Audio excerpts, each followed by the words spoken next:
All right. So I kind of purposefully made a problem on that worksheet we did yesterday almost exactly like this problem because it could get a little weird. They give us a point that lies on this curve, right? So if you plug a 2 into here, you get a -1 out. Is that cool? So that point lies on this curve. Some other point that they're going to give me the x value for, and I want to figure out the slope between those two. So when I forgot to say this word, but you guys from trig, you remember secant? Yeah, cosecant and secant and tangent, all kind of stuff. All a secant line is every line that you're using to approximate the tangent line. So when you have 2 points, and then you do 2 points, and then 2 points, you're trying to approximate, man, hopefully you're not doing that all day. Trying to approximate the tangent line. You guys with me? That's the whole idea, is get close. So every time I calculate a slope between 2 points, that's the secant line. When I figure out what it is at that point, that's the tangent line. So that's all secant means. So remember how we did on the paper. I just called this one x1, y1. Right? Because that's always going to be one of the points I'm using. I'm letting the other point get close. Yes? You guys all right? They tell me here. All right, so let me graph this thing maybe a little bit. It's a little bit easier with the visual. If I graph 1 over 1 minus x, so at 1 it's going to have an asymptote. Is that cool? Yes? Below 1. How is it an asymptote that one? What value of x can I not use? Okay. So I got to put a wall there. Gotcha. Tell my function you can't be here. Right. It's a trap. And then it pulls up. So x equals 0. It's 1. It doesn't matter. I don't have to be that perfect, Jeff. It's going to go to 0. Okay. So it looks something like this. Okay. So what we're trying to do, the point 2, -1 lies on this line. Yeah, there it is. So they're going to kind of step towards it. So they give me 1.5, yes? 1.5, yes? Yes? I want to figure out what the output is there so I can figure out this slope so I can start to approximate the slope at that point. Is that cool? Let me say this again. I have a point that I eventually want to know the slope exactly at that point. What does algebra say about that? Holy shit, right? So we're like, okay, algebra, calm down. We're going to pretend like we have 2 points. So the other point I'm going to use is 1.5 something. So I just kind of gave it away. You got to figure out what that something is before I could do y2 minus y1, right? Do we know what y1 is? Yeah, so this is x1, y1. Do we know what y1 is? Bless you. They're going to tell me what x2 is, and I know what x1 is. And so the only thing I really have to do, the first step for every single one is, what's y2? And then I can just figure out a slope. And so you rinse and repeat until you go a little insane. Yeah? You guys kind of with me? Okay. Is that better? I don't know. So if we want to do this one here, I'm going to write my points. 2, -1. My next point is 1.5, comma, I don't know yet. Can somebody help me figure out if my input's 1.5, what's my output? Yeah, because it'll be 1 over 1 minus 1.5, be 1 over -0.5, so it'll be -2. Can you figure out the slope between those two? Can you figure out the slope between those two? Yes. Yes, good. So then for 2, you say screw that point. Now I want to use the point 1.9, comma, I don't know yet. Throw that shit in, figure out what it is, get the slope. Next part, screw that point. You kind of keep doing it. You kind of keep doing it. So I'm stepping closer and closer to the point I'm curious about, so I can approximate what the tangent line slope is. Yeah. So a couple of things. One, did you just put 1.5 into that equation? Yeah, totally. Okay. That's the curve I'm living on. So if Right. I know what my input is, I just plug it in to figure out what my output is. Okay, and then second, you get closer, like, oh shoot. Do you guys see how I'm getting closer to 2? Yeah. from one side, so that's the limit as I approach 2 from the left, and then I'm getting closer to 2 So once you've from the other side. So once you've done all of those, Then you can see if there's a pattern. and then Do you see can, this approaching something that this is also approaching? right, and then you can just approximate it. Yep, totally. And then just And that'll be the answer for, yes, the value of the slope. okay. Yeah. So I think I told you guys, almost every problem in section 2.1 is the same. They just give you the information a little bit different way every time, right? So if you've done section 2.1, you might understand what I mean. But every damn problem, you're finding 2 points, getting the slope. Find 2 points, get the slope. Over and over and over. Okay. Maybe? Is that okay? Yeah. Say again? C, okay. Oh, once you got the slope, then you can find an equation of the line, yeah? If I knew the slope was, I'm just gonna make something up, 4. Could be 4 there, do you guys agree with me? I'm not saying it is 4, it probably isn't 4, but let's just say it's 4, yeah? I know it goes through the point 2, -1, yes? That's all I know, the tangent line is it goes through that point, is that cool? So this first part is, what the hell is M? I've known from the beginning what the point is. Can you get the equation of the line? That's all that shit is. So you can either use y minus y1 equals mx minus x1, or you can just use y equals mx plus b and solve for b, yeah? Okay, cool. So let that shit be easy. I don't care what class you're in. Yeah, it's a little weird, but if I see this, find the equation of the line that does whatever the shit it does. I need the slope, I need a point, and I do the same damn thing. Yeah, I call that the SDT level of the problem. Same damn thing. Yeah. Is that okay? So our focus right now is figuring out the slope at a point. That's why I wanted to start there, because that's calculus. Limits help us analyze the slope at a point, because algebra freaks out when I don't have 2 points. So we use a limit to kind of help us figure out what's it look like the slope's going to be at that point. Is everybody sort of with me? Kind of. Yes. So section 2.1 is all about this, like the y equals mx plus b, whatever. Well, it's all about y2 minus y1 over x2 minus x1. Right. And then they could ask you, oh yeah, now you could just do algebra if you know the slope now, right? Yeah, and then like section 2.2 is where you talk about. Yeah. Yeah, so section 2.1 is like the computational part of limits. You guys with me on that? I'm not using algebra really, I'm plugging numbers in, right, just computational. Section 2.2 is more the formalization of limit, graphical interpretation of limits. It's not computational, it's more conceptual, right? You guys kind of with me? A little bit, maybe? Okay. Anything else from, yeah? We go over 30 on Q2. Oh, let me take a moment. Sorry, Mary. Riley, I keep wanting to call you Mr. Mary. Omar, I think is not here. Calvin. Gentlemen? Yeah. Who said yeah? Oh.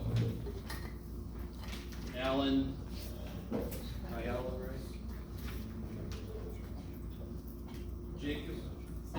Jacob.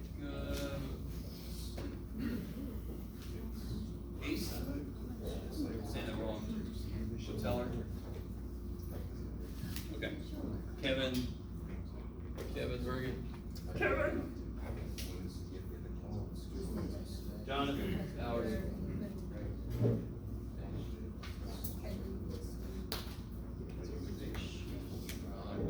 Ryan Ellis. Ryan.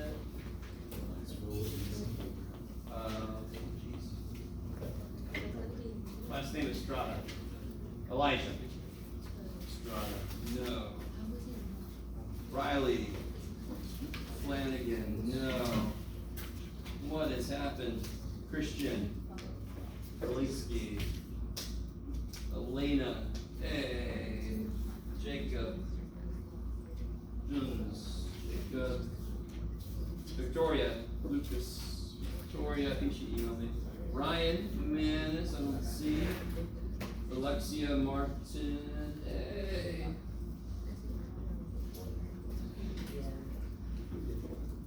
Miguel Martinez.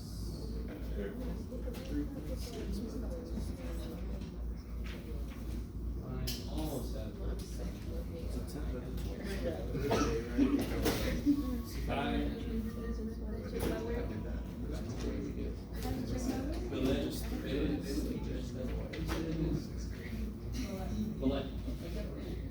Phillips not here. Destiny.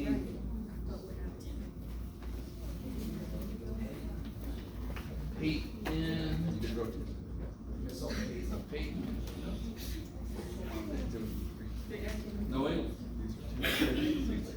Chelsea. Stephanie.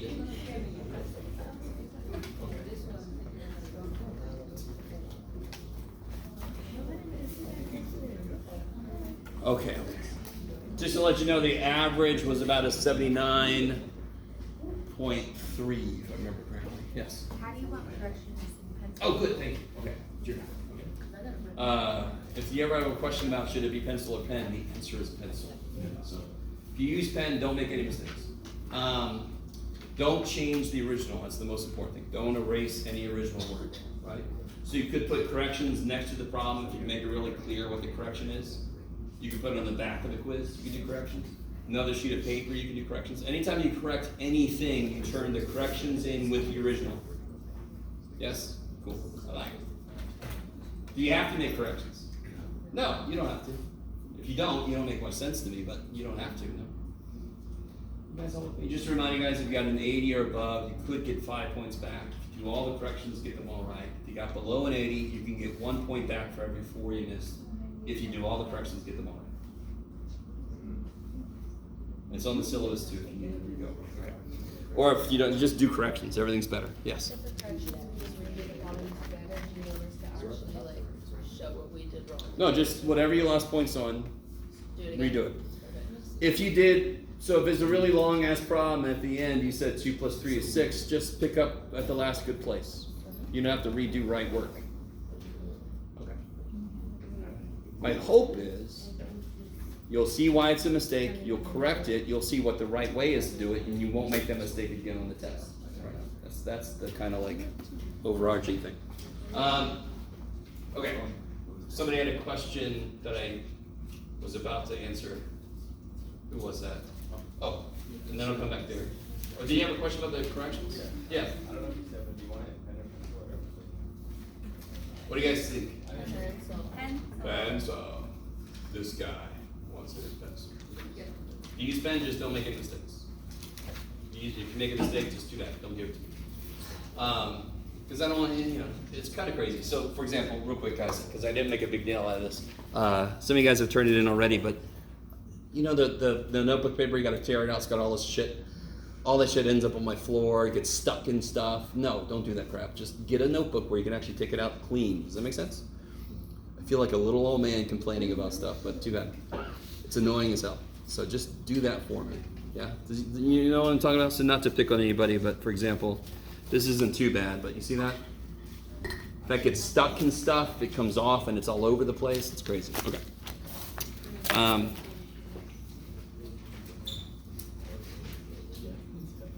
So what's up? What's your problem with that? It's like 33 on 2.2.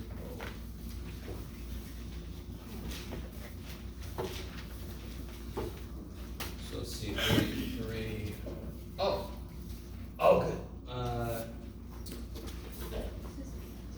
Let me take all this stuff out of the way.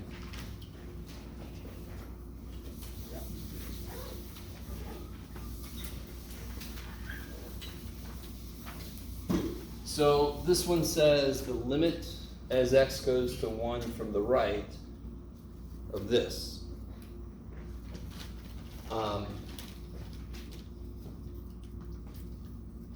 What do you get on the inside if you try to plug a 1 in? And of course, is there an issue with natural log of 0? Yes. Yeah, what's the issue? Sure, but what specific way does it not exist? Negative. Yeah, so why do I have to say from the right? There's two reasons, really. Yeah, because the main reason it's a radical. So if I try to plug in numbers from the left, well, not just because the radical has nothing to do with it. It's because I can't even talk about natural log of a negative number. So I can't approach that from the left. So I've got to approach it from the right. And again, this is all about, all of you should have a better feel for what natural log looks like. Can you draw a natural log in the air for me? I like it. Yeah. Yes.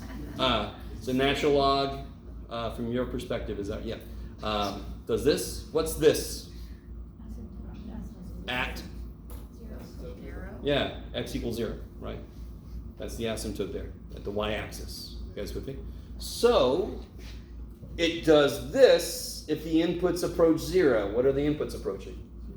So what's the answer? Negative infinity. Because it does this as the inputs approach 0. The inputs are approaching 0. Negative infinity. So, pre-calculus, I think I told you guys that I call it graphing hell. Did I tell you guys that? I think the people that had me for pre-calc, I tell you that, and I don't mean to tell you that to make you feel demoralized. It's because that's its job. Pre-calc's job is to make you graph the hell out of shit. If you've taken pre-calc, and hopefully everybody has, you should agree with me. So you should know the basic form of these. And the most immediate thing that does for us, besides being able to graph them, is answer questions like this. If I know what it looks like, I know how to answer the limit question, because it goes to negative. I know, because I know what it looks like. I know where the asymptote is. I can answer that question easily. Okay, maybe.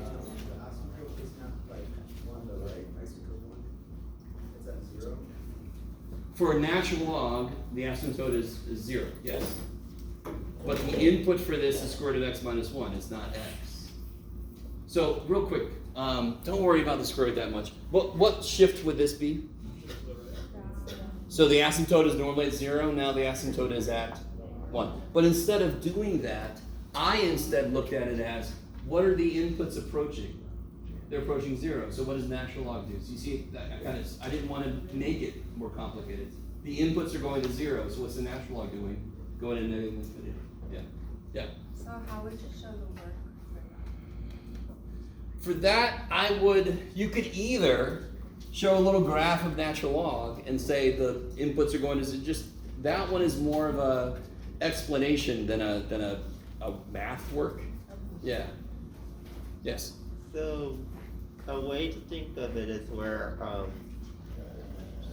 since that you're approaching it from the right, that's, like say it would be 0. So since you're approaching from the right, you're actually going down. Yes, because that's what natural log does as the inputs into it are approaching 0. So what are my inputs approaching? 0. And I know what natural log does as I approach 0. It goes to negative infinity. Okay. What about with something like 31? Alright, what about 31? Like you're not approaching it from the left or the right. Good. For two things, that one had to be there, correct? If they put that there, the whole problem really doesn't make sense because I can't approach it from the left. You guys with me? Because natural log can't handle negative inputs. Okay. Here, they could have put a plus or a minus, they didn't. So then you're like, okay, shit. But help me out. The top and the bottom. All right. These are infinite limits. They gave that away, yes? So then the whole point of every single problem is, which infinity is it? Is it negative infinity or is it positive infinity? So in a sense, you could really shortcut some of these problems quick. Every input, is the top positive or negative? Positive. And I should say, could the top be negative? No, because it could be 0, right? Every input close to 2, is the bottom positive or negative? Positive. Positive, because we're squaring the damn thing, yes? You guys kind of with me? The 2 So what do you- 2 squared is No, stop. Does the limit ever use the value 2 in this problem? Do I ever put a 2 in? Does this want me to plug a 2 in? What's the whole idea of a limit? Can't get to Do you agree with me, Brandy? You're noticing something weird happens at 2. What's the whole point of the tool of a limit? Lets me evaluate something freaky without ever actually getting there. I get really, really close to 2. I never get there, yes? Okay. Do you agree with me that as I put values close to 2, the bottom gets closer to 0? Yes. Okay. But The when- limit just never lets it become 0, because that's where things would go freaky. Right? We create a little Like black just hole. put something Hard to like- explain that to your neighbors, huh? So just put something like 1.9. Yeah, but I don't want you to do that shit. We're starting to get away from having to use tables. We're better than that now. I know it's going to be some kind of infinity. I know it. I don't need a table to tell me that. Do we need a table to tell us that? If the bottom is going to 0 and the top is not 0, it's going to be some kind of infinity. So I'm trying to show you, this problem here has this shortcut. I know the answer is some kind of infinity. I know these are always positive, so the answer is freaking positive infinity. Yeah. Now, then the question would be, how do I put that in words, Jeff? Well, you basically say exactly what I just said, right? So as I approach 2 from either side, it's getting big, and it's always positive. Done. We did some just like that yesterday, if I remember correctly. Yeah. So then would 36 be negative infinity or positive?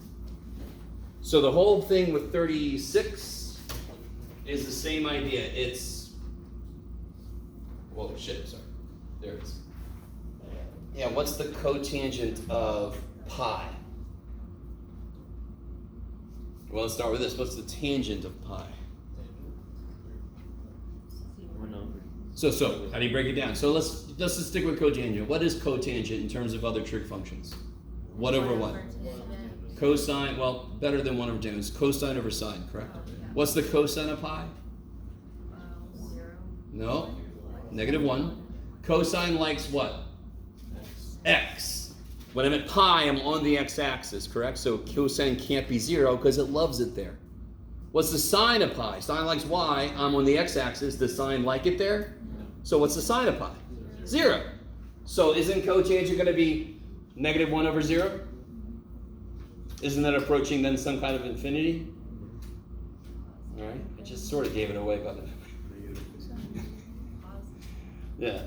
Huh? Well, and then this is approaching pi. That's positive, correct? I really want you guys with me on this. I kind of gave away the game here. That's cosine over, and I'm approaching from the left. Okay. So let me see if you guys are cool with this. It gets a little weird when I think about it from a unit circle because left and right get weird. So do you agree with me that if I'm approaching pi from the left, that means I'm approaching it from values that are smaller than pi? Is that cool? So I'm coming at it like this. Yes? Where, so this is pi. Is everybody with me? That's pi radians. Where is the angle less than pi? Here or there? Second quadrant or third quadrant? Second is where it's less than pi, correct? Wait, it's less than pi. Because this is 0. What's this? Pi over 2. This is pi. So down here would be bigger than pi, correct? So over here must be smaller than pi. Is everybody with me? How do I know I got to look at smaller than pi? Because it's telling me I'm coming at it from below pi, from the left of pi. Okay, love it. Why am I analyzing this like this? Because I need to figure out, is it negative infinity or is it positive infinity? Still confused with number 31 on. All right, well, hold on. You should have asked them, but we'll come back to it. Right now we're looking at 36. So cotangent is cosine over sine, yes? Right. So what sine, S-I-G-N, is cotangent here? Negative. Yes, because cosine is negative and sine is positive, yeah? Right. So every value I plug in as I approach pi is going to make this piece negative. And this piece is positive. I'm throwing in pi, stuff to pi is positive. So this is going to go to what kind of infinity? Negative infinity, right? How do you explain that? I don't know. Same way I just did, some other way. So these problems are a little bit of a mixture between math and doing math, but then a lot of it's going to be just explaining. Yes?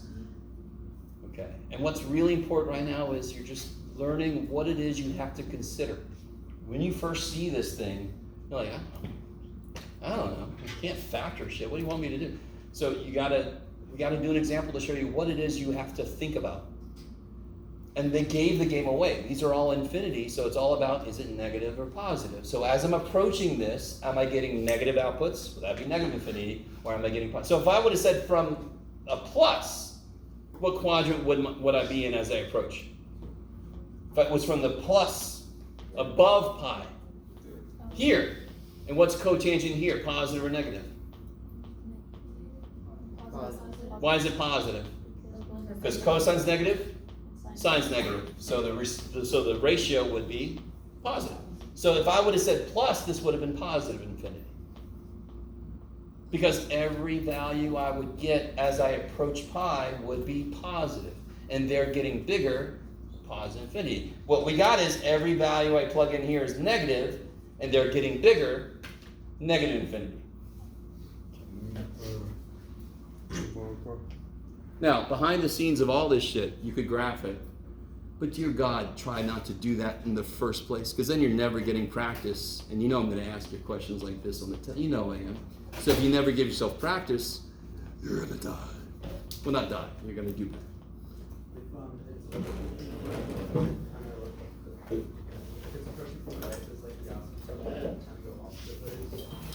Yes, it would be one of these kind of things, yeah.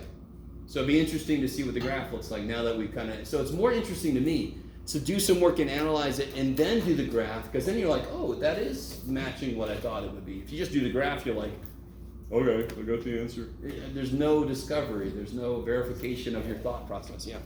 Okay. Okay. I skipped somebody earlier. Somebody? Okay. Anybody else have questions? Any questions? All right. Everybody got their quiz back? I think a few more people just came in. June.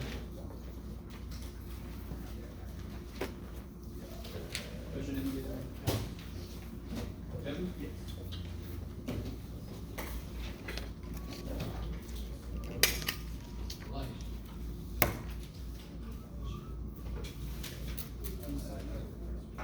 There you go. Everybody.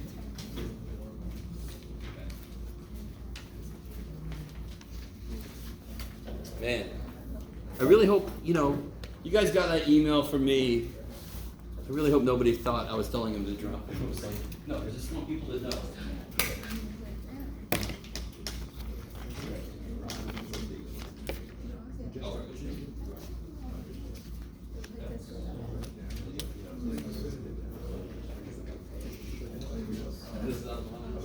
Yes, always. Oh.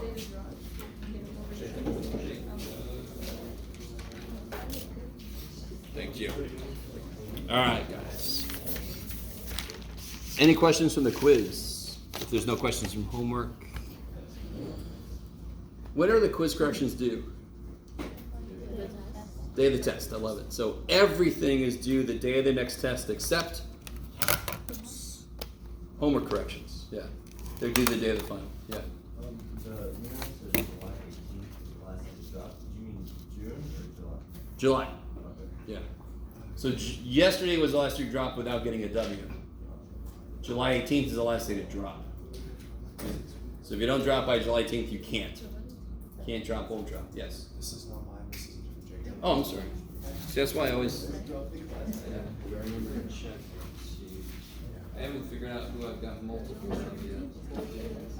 This one. All right. Now, help me out, guys. If there's no other questions, did we finish this sheet here? No, we didn't do the back. Yeah, I'm with you. This side we finished. Yeah. This is exciting, of course. Yeah. All right. Don't look at the back yet.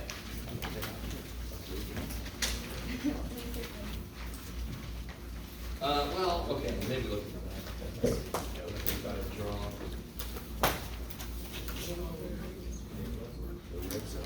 The red side, yes. Oh yeah, of course. Ouch. So, me do this before we freak out about that.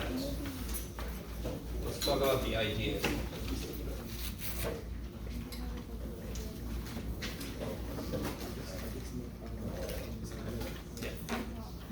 All right, so let me see if you guys can help me out. So if the limit of a function, the limit of the outputs as the inputs approach 1, let's say, is supposed to be 3. And I want to draw a function that does this, how would I do that? Go to 1. Does it have to, come back to me, does it have to go through the point 1, 3? Do you guys understand that question? It does not have to go through the point 1, 3, correct? Okay. So how can I draw something that matches this idea? You can have a closed dot at 3. I could, yeah. But be more specific. So,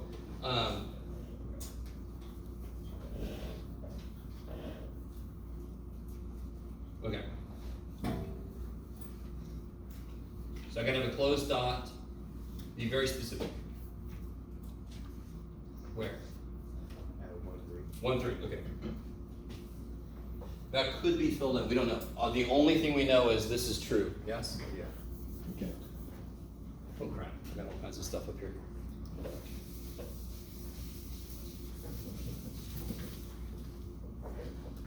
So, can I, like if I'm over here, do I have to put my function anywhere? Where do I have to start getting serious or start being careful, right? Number one, I gotta make sure it's a function, so I can't do shit like have it go back on itself, because then it's not a function, doesn't pass vertical line test. You guys with me? So be very careful when you're doing this stuff in the homework. Make sure it's a function. Back here, I could either be really boring and just make a straight line, or I can make it do all kinds of weird shit, yes? When do I have to start really paying attention? When I start getting close to 1 as an input, yes? Do you see how that word close or near, is it really well defined? What does close mean? Who knows? So mathematically, close could mean 0.00080 trillion zeros 1 away. Or it could mean 2 away. I mean, so it's really subjective.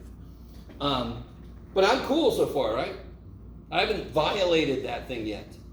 It's just as I get close to 1, then I gotta start going, oh shit, I better start coming at that. You guys with me? So for the limit to truly be 3, that means that there's gotta be some place, let me see if you guys are cool with this. This is the technical term for this. There's gotta be some neighborhood around 1.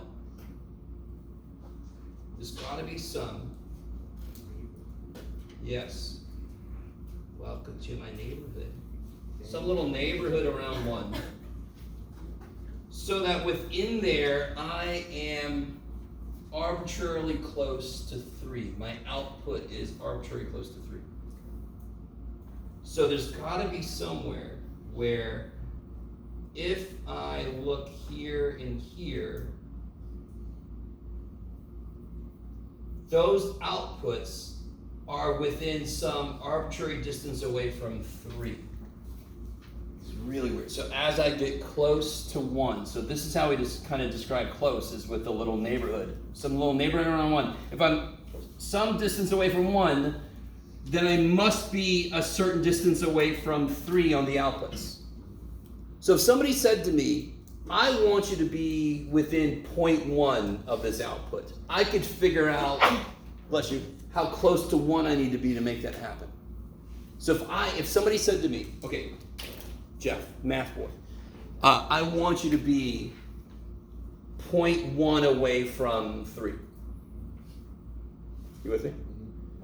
So like right here, am I not, like right there, this input right there, isn't that 0.1 away from 3?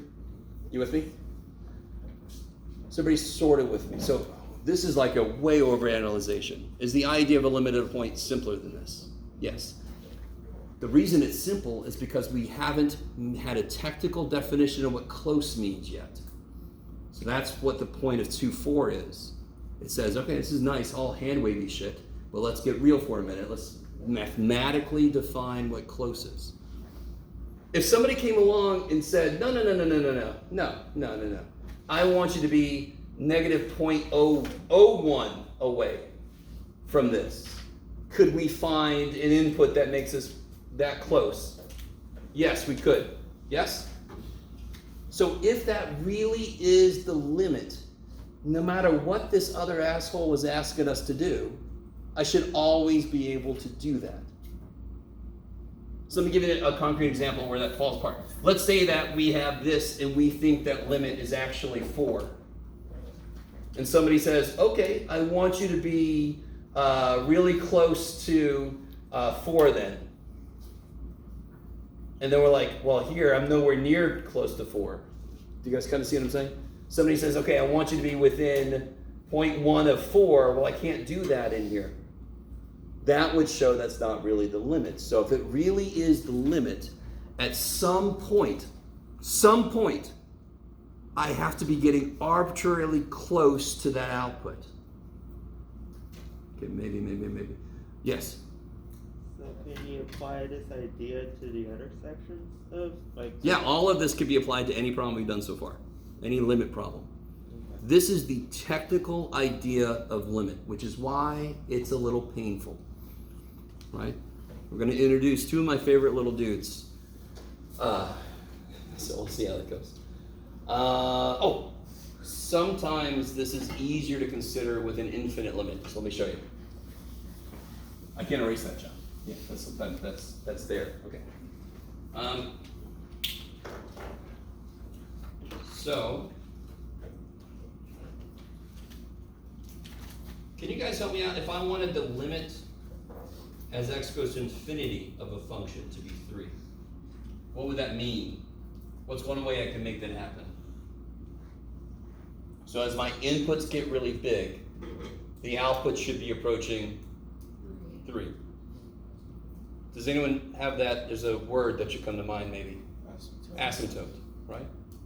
Is everybody with me? Okay. So I'm sorry, some of you guys have this look in your face like,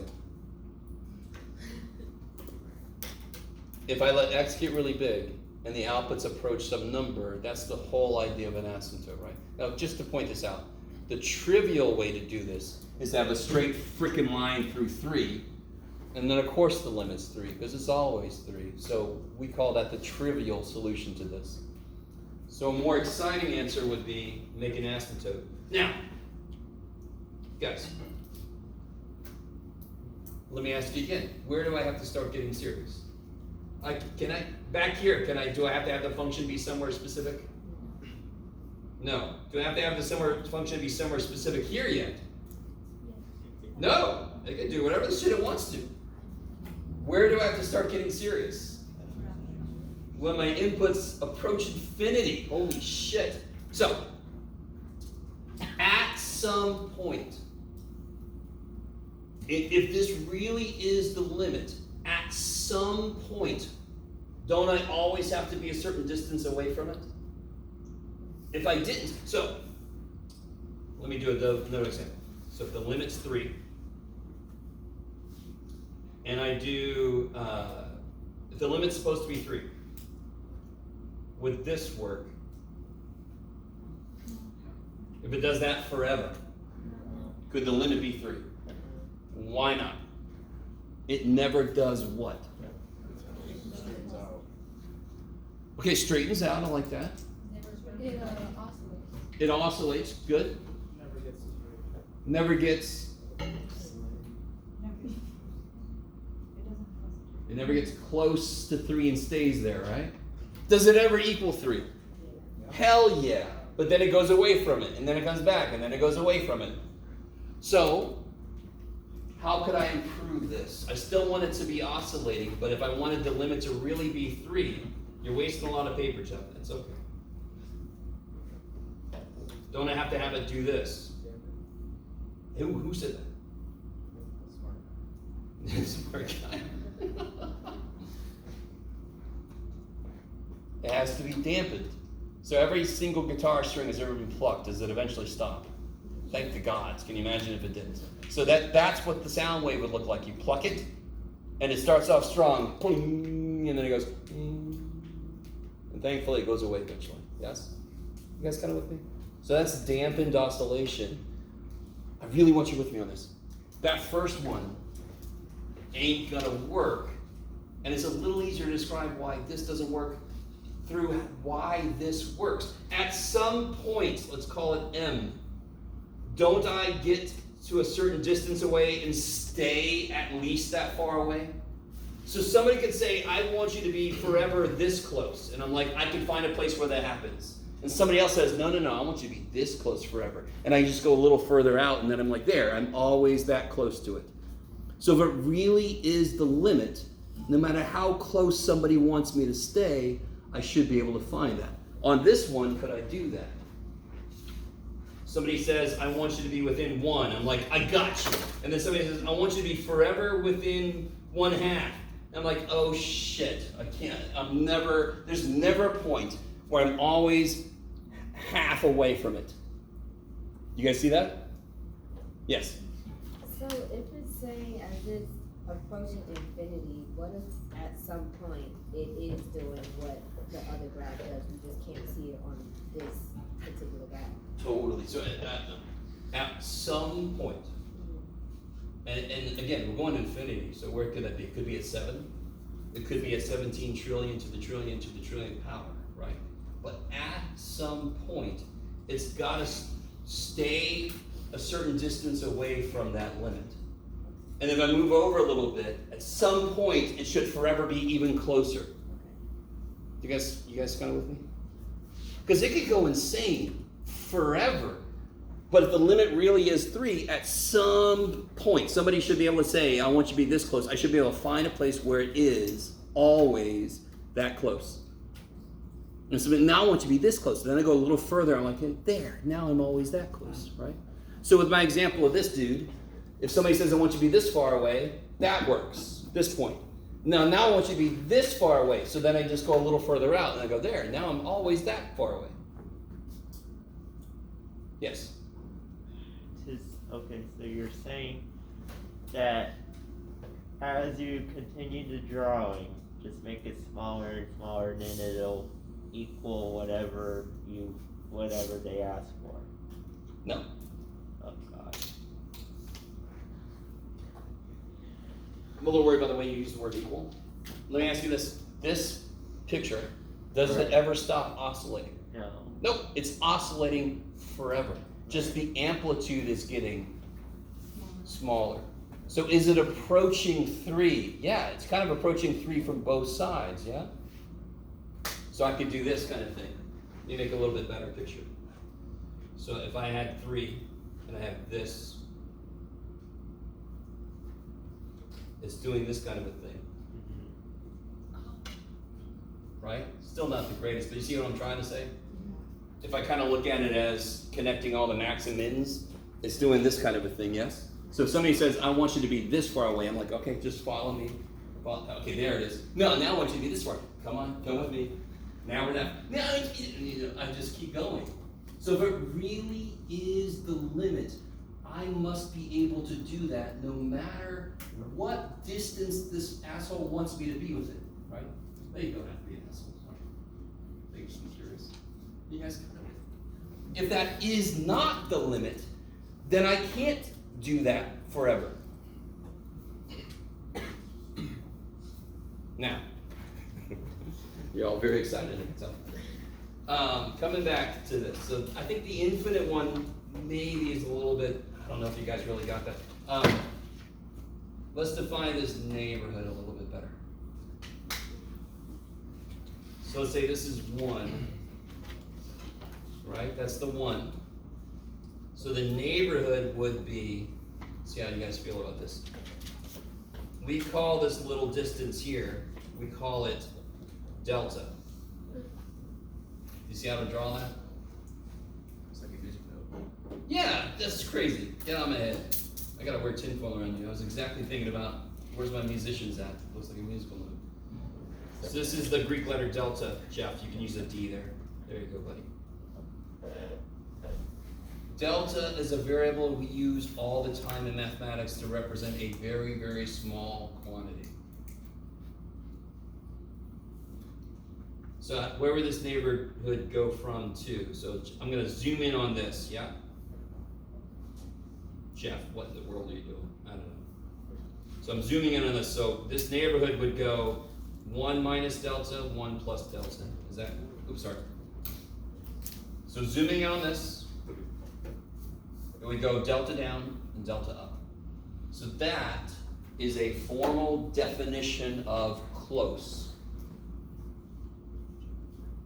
on the x-axis. Now let me zoom in on this. So here's 3. Here's my point there. On the y-axis, we go epsilon.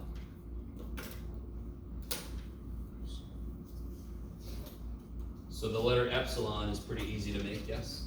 Make a C and then go, oh, I meant to make an E. This is the Greek letter epsilon.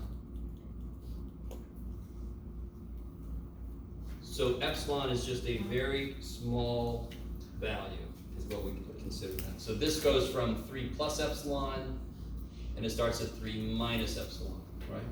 Yes? Can you zoom out, please?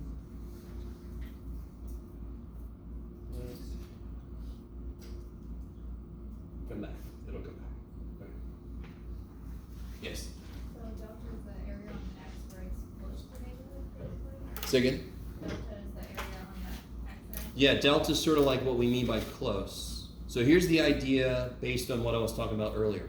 Somebody comes along and gives me an epsilon. They say, get this close to 3. I want you to get this close to 3. If we are always able to find a delta that makes me be that close, that's the limit. If they give me any value of epsilon, they're like, okay, now I want you to be this far away. Now I want you to be this far. We can always figure out a value for delta so that all the inputs there are that close, then the limit is true. So let me now come back to this. This is a better picture than I could ever hope to do as a computer made it.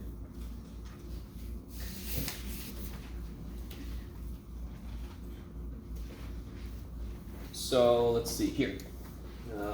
Here, okay. So here's where we think the limit is at A. So let me put a little dot there, or a little dude.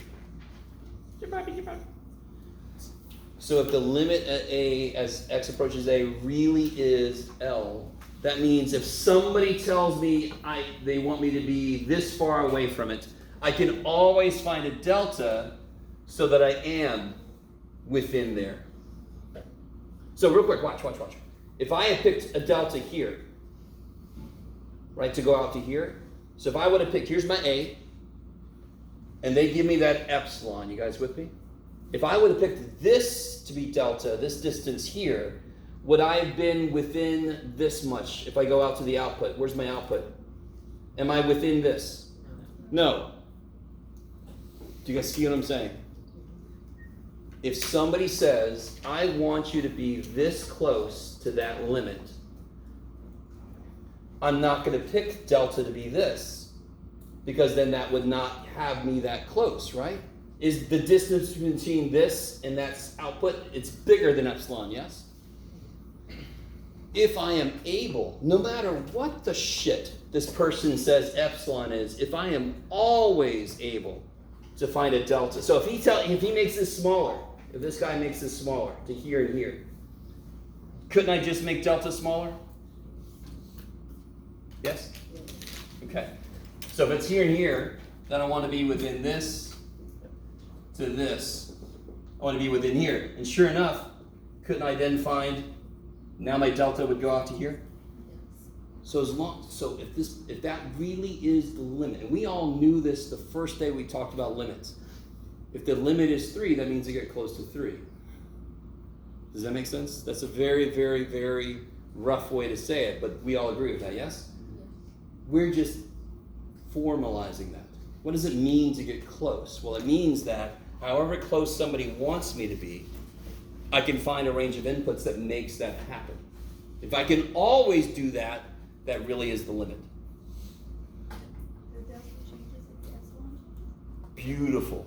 It does. So as somebody gives me a different epsilon, I'm going to change my delta. I'm going to have to. Okay. Yes? Does it happen vice versa? Like if the, if you like a small delta, that's. No. So we're claiming that the limit of the function is this. So somebody's going to ask me to get close to this to prove that. And our response is going to be to pick a delta. So it makes nobody's going to come up to us and give us a delta because then we're like, sounds great. Okay. I understand this is weird. Epsilon and delta, they both are trying to formalize the idea of close. Is everybody with me on that part?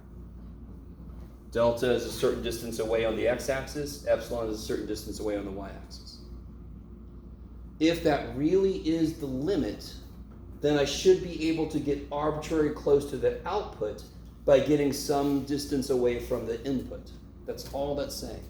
So if I had erroneously thought something stupid, like if I would have thought that the limit for this function at A is actually here, if I thought that, right? You guys with me? So, and somebody says, okay, so here's what we think. I'm gonna make it W for wrong. It kind of looks bad because WL for win and loss. Now this is W for wrong. Does everybody agree that's the wrong, because not even on the damn function. Let's just go with it. And so somebody says, okay, I want you to be within epsilon away from that on my function. I can't do that. I can't get any inputs that actually get me always epsilon away from that. Yes? So, would epsilon and delta be a number? Yes. So For concrete problems. So we're going to start with a concrete problem, and then we're going to do a proof. Because everybody's favorite thing in the world in mathematics is proofs. Even more than word problems. People love proofs. Okay. So just go with me. I want to do a concrete problem first, because then I might stave off and mute me until later. So I want to do a problem actually right out of the book. Here. Okay. It's a beautiful concrete. Let me erase this stuff. I can't remember what I signed in this section, so we might be going over a problem. Say again? You're all like, anytime you want to do that, man, feel free. Okay. So this one's kind of nice. Let's analyze what these statements mean. Can somebody tell me? Actually, here's what I should have done first. Let's do this. Let's back up a second. I want you guys to remember how absolute values work with inequalities. So many trees have given their life. Okay. Yes.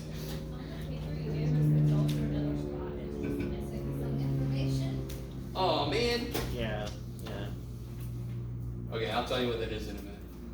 Yeah. There's one little spot right there. Yeah, I'll just tell you what it is right now. How can they not print words?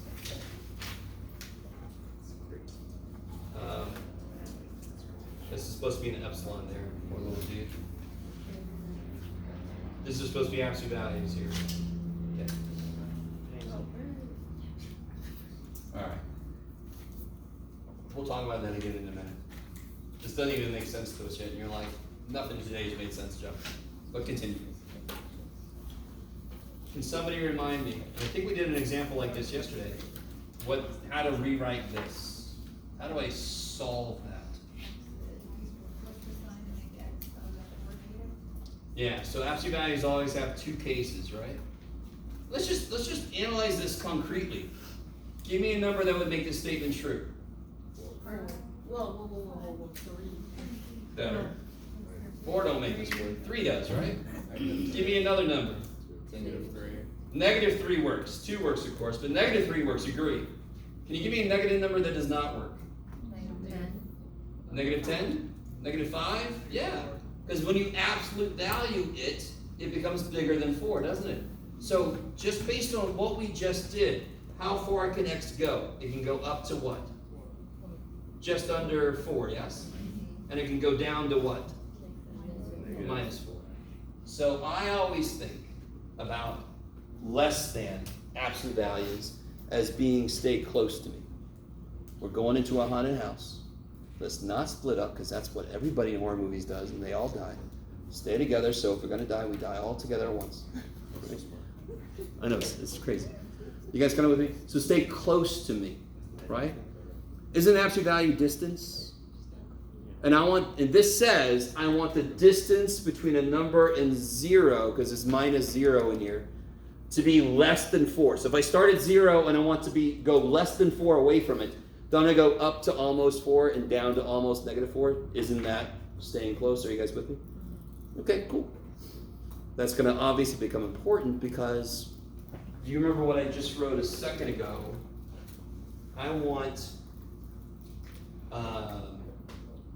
so here's my value, and I want to be within delta, yes? Minus delta plus delta. And let's say that this is, let's say this is 1 like we had earlier. So I want the distance between a number and 1, I want that to be at most, or not quite, delta.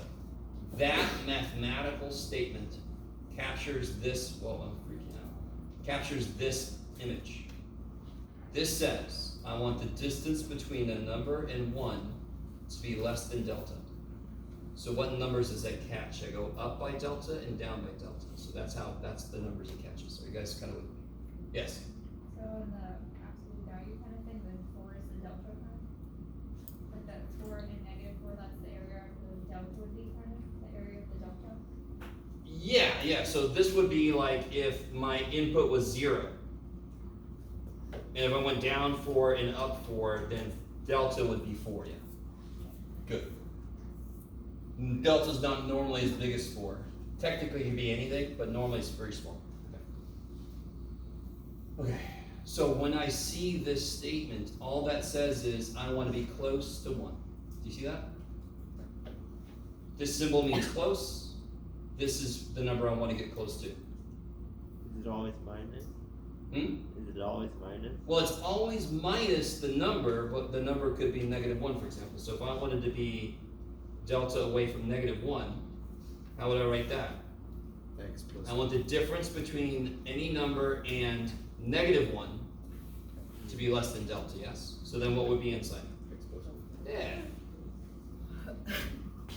So I never like absolute statements because it depends on the situation.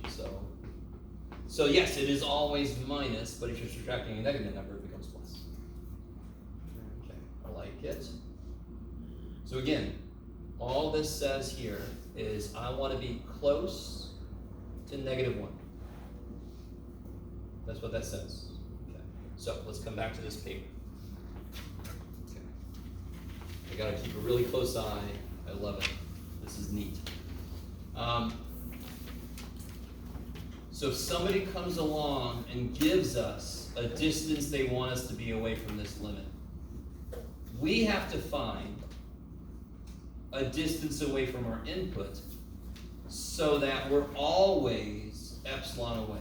So that if we use anything in here, we are always within here. That's what this says. So that if our inputs are delta away from A, then our outputs will be epsilon away from L. Let me say this a little more in English. If somebody tells me they want me to be that far away from the limit, we have to find some distance away from our inputs so that all of our inputs, when they're close to A, our outputs will be close to L. Let me put it in even more English. If this is a freaking limit, I have to get close to the damn thing at some point. That's all that says. I have to get close to it at some point. I have to get close to it, epsilon, at some point, delta. Yeah.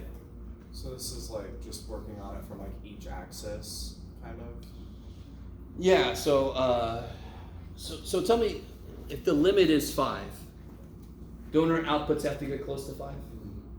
If we think the limit is 5, couldn't somebody go, okay, if the limit's 5, I want you to be 0.1 away from 5. And we're like, okay, we can find inputs that make that happen for you. And they're like, okay, I want you to be 0.01 away from 5. And we're like, okay, we can find inputs that make that happen for you. You guys kind of with me? If the limit really is that, I should always be able to find inputs that will be really close to that output, no matter how close somebody wants me to be. If I can't do that, that's not the limit. It must be something else. Yes? So, doesn't delta always have to equal epsilon if that's the case? No, hell no. It really, the funny thing is, a lot of the functions we're going to look at first are going to be lines, because this is funky enough already, so I didn't want to keep it kind of relatively straightforward. Can you imagine if the slope is really big? Let's do this. All right. Let's do an extreme example. Let's say I have a flat line at 2. What's the limit as x approaches? Doesn't matter, but I'm going to say 5. What's the limit as x approaches 5? Frickin', sorry, let me zoom out a little bit. Frickin' 2. Yes? I could have picked any damn number. This is such a silly example, yes? So, if somebody wants me to be any distance away from 2, I could be any, so this is a little bit of an extreme example. I want you to understand. If somebody's like, okay, I want your outlets to be within 1 of 2. We're always, every single output is 2, right? So in that case, I can make delta, let me see if anybody's with me on this, I might have gone crazy. I can make delta infinity. I don't give a shit how far away from 5 I go. Aren't I always right at 2? Now, the minute I give this line a little bit of a slope, now shit gets real, yes? So if instead of this, I have this, say this is 2, and I have this now. Now there's going to be a little bit, so now if I want to be within, I don't know, 0.1 of this, now I can figure it out. See, now visually this is nice. Now, see, I need you to see the visual I just did. I want to be within 0.1 of 2, so then I can draw over, down, down. Now I can see it's whatever that is, whatever that is. Okay, so that's the next concrete kind of problem I want to do, is can we figure out what those are? Does that make more sense? This is why I live off of questions, because my job is to say something in a lot of different ways. But a question helps me kind of figure out another way to say it, so I appreciate that. Okay. Yes? So it doesn't matter which one you look for first? No. You mean which side? Yeah. No, it doesn't. Okay. So let's do a concrete example. Let's look at this first problem.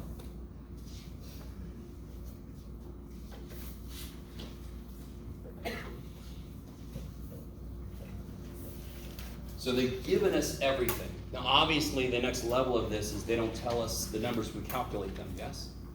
But here they've given us everything. What is can somebody tell me what epsilon is? 1, 2. Yeah, good. Epsilon is always y-axis. I'm 0.2 away from 1, correct? Okay. So do you see how they've done exactly what I just did? If I draw over, I want to stay within that far away. So that output is exactly 0.2 away, and that output is exactly 0.2 away. So every input between these has an output that's within there. Does that make sense? If my input is this far away from 1, my outputs will be that far away from 1 on the output. Yes? Right. It's kind of sucks that my input and output are the same, but too bad.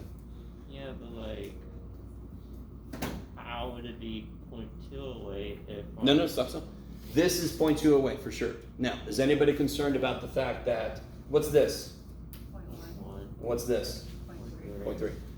Delta is a single number. If I make delta 0.3, don't I have to go down by 0.3 and up by 0.3? If I go up by 0.3, does that still work? No. No, in fact, the function's not even defined there. So it has to be point 1. It has to be the smaller one, of course, right? So it doesn't have to be perfect. I just need a delta so that I'm always in here. This works, yes? This works, yes? But if I use this distance, oh shit, so I'm going to use the smaller frickin' distance. If I go here, I don't want to draw my book necessarily. Didn't I have a pen out earlier? Oh, pass Jeff. So if I go down 0.1, am I not still in there? I'm even more in there, but all I care about is that I'm in there. If I use 0.3 instead, I'm screwed. Right? If I kind of assume this keeps going, now I'm like really not in there. Yeah? Yes? Can you slow down a minute so we can write that down? Because it's a picture, you're just moving a little quick. Oh, okay.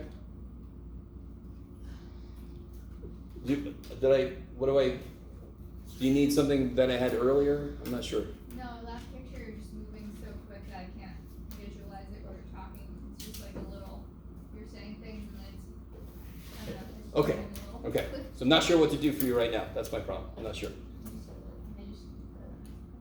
Yes? What page is this on?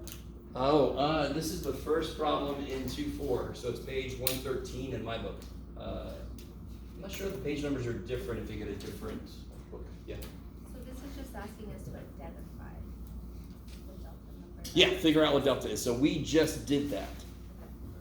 What did we just figure out delta should be? 0.1. But make it 0.2. Do you all agree with me that 1.1 stays within 0.2, yes? If I go one step above that, aren't I not in there anymore? You guys see that? Okay. So 0.1, 0.3 is too big then, because we just said if I go any further than 0.1, I'm screwed. I'm not still in here. So let me make this really clear. This is why on the handout I call it the red zone. You're trying to stay in here. They will give us an epsilon, and the epsilon they gave us is 0.2. So I need to stay in here. So if I use anything between these two, I'm good. But I can only go this far in this direction. If I go any further, I'm screwed. I'm not in there anymore, am I? So therefore, I'm going to let delta be 0.1. Yes? So you basically have to stay within the delta and epsilon region, but like. Given an epsilon, can I find a delta so I'm always in there? So I'm always in here. Could I make delta 0.05? Hell yeah. Anything less than 0.1 works. Yeah. Can you give us like an example on how we could apply this ideology to the earlier chapters? You could do this, everything we're about to do, to every problem we did earlier.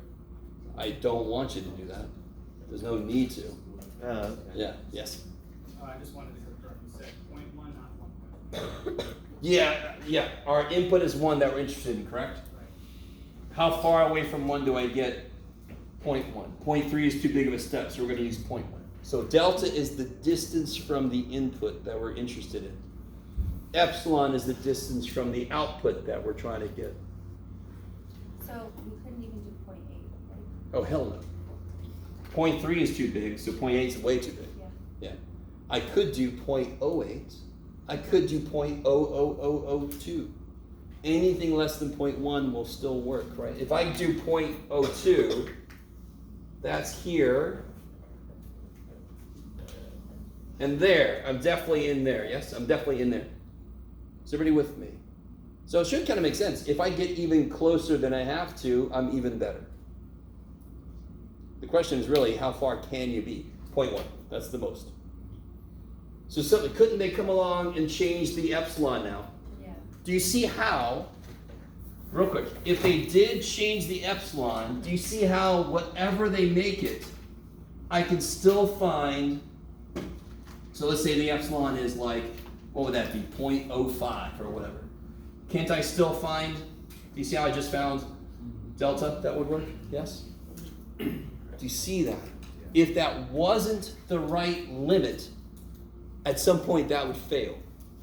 Yes. So given the epsilon line, you can find the delta area basically? Totally. Now, this was a good first problem because they've already done most of the work for us. We just kind of had to go, oh, right? Now, not to make you feel like when you first look at it, you don't know what the shit. You're like, it's not an O for me, Jeff. But you guys see now if they give me this, so like, again, I don't remember what I assigned, but oh well. Is this one like that one? Yeah. Can somebody tell me the answer to this one? Delta, no, epsilon is 0.5. 0.4. Do you see that? I want to be close to 3. How close to 3 do I need to be so that my outputs are within 0.5? I need to be, is 0.8 good? On this side it is, but not both sides, so 0.4. Would 0.4 be good on this other side? Yeah, so I'm going to use 0.4. I always use the smaller one, so I definitely stay in there, right? If I said, guess my height to within an inch, and you get it correct to within half an inch, am I like, too bad? No, you're like, no, I did it, man. What are you talking about? So within, I can get smaller and smaller, I'm still okay. If I go too big, now I suck on this side, right? If I go to 0.8, nah, yes. So it's 0.4 because you're staying in the boundary. This is 0.408, so that's a candidate for delta. Yeah. That's 0.8, that's a candidate for delta. Will Right. 0.8 work both ways? No. Will 0.4 work both ways? Yes, so I use the smaller one always, because then that, if I do that, I stay within here. I think this is from before, but well, it still kind of worked. So if I use 0.8, so I go down to 2.2, did I stay in the red zone? No. Okay, but if I use 0.4, so I go up to 3.4, did I stay in the red zone? Yes. Yes. Okay. So of course I use a smaller delta so that it works both ways. Yeah. And then, so if you think you have an answer for delta, I mean, it should just be easy to look at it and see. Can't you just plug in whatever number you think delta is into the equation up there? And then, I mean, so why did he use? Yeah, I could put it there and then the statement's true. I'm not sure if that's what you're asking. I think so, yeah. It's the number, we're trying to figure out what number could I put here so that this is true. Okay. And we figured it out. 0.4. Yes. Okay. I like it. Okay. Let's do one more, then we'll take a break. And I'll see how many people come back. Please, everybody, come back. By the way, this is the weirdest early chapter in calculus. So if you're like, oh shit, is it all gonna be like this? No. Let me make this really clear. This is a little section formalizing the idea of limit. It's our first little baby proof.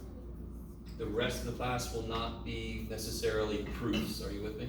We're not suddenly going, now this is the class. No. We're just really formalizing limit, because what have we been talking about? Limit, so we better formalize the damn thing. Yeah. Let me see, is this one what I want? No. Oh, here we go. This is the next level up. Do you see this? They didn't tell us what this was. So they come along. What will always happen in this problem is somebody gives us an epsilon. So what epsilon did this problem give us? 1/2. 11. So I want to be within 1/2 of the output. So that's known. What's not known then, because they gave us that shit, so that we have to react to it. How do I figure out what these are? No, 1/2 is how far away I am on the y-axis. Do you see this? Do I plug a 1.5 in? Sort of, but where do I plug it? Because it's freaking on the y-axis, correct? I'll put a 1.5 here, yes? I'm trying to solve for x, correct? Yeah. So don't I want one of my output boundaries to be 1.5? And I'm trying to figure out what that relates to in terms of x. Don't I just plug it in the right place? Don't put it in for x, because that ain't x. Can somebody help me out? What do I square to get 1.5? Square root of 1.5, which is? Something. That is so true. It's like 1.23. 1.22. Sure, okay. So this would be 1.22. Does everybody understand where that came from? We have the function, we have the output because somebody told me how far they wanted to be. I could figure out that side. Yes? Would we be able to plug in 0.5 for y instead of 1.5? Definitely not. Well, I'm sorry. Now we will, because the other thing I'm curious about is 0.5, yes? Yeah, so now we do the same thing, but we just do it for 0.5. Because now I'm curious, 0.5 would come from what? Somebody help me out. 0.703. 7? 0.72 if you want to keep it 2 decimal places. 0.71 if you want to keep it the 2 decimal places. 0707, okay. Or 71, I'm with you. Okay. I forgot what it didn't say yet. So, guys, do you see how I kind of like this progression because it's exactly like the problems we just did. We just had one extra step we had to do. Was the step we had to do hard? No. Just had to take a couple square roots. Can we figure out what delta is now? What's this candidate? No, 0.22. 0.22. And what's this candidate? 0.7. 1 minus 0.707, which is 0.293. So what am I going to let delta be? 0.22. I love it. You can even make it 0.2 just to cover your ass, right? Make it smaller. Real quick, by the way, how do I do 1.707 in my head? What makes this 9? 2. What makes this 9? What makes this 10? That always works. Anyway, okay. And you're all like, I got this thing called a calculator. I'm like, whatever. All right. Let me stick to my promise. Let's take a break. Let's take a break. Come back 5, 10, 15, 20. Come back at 20 till. I'll give you a little longer break.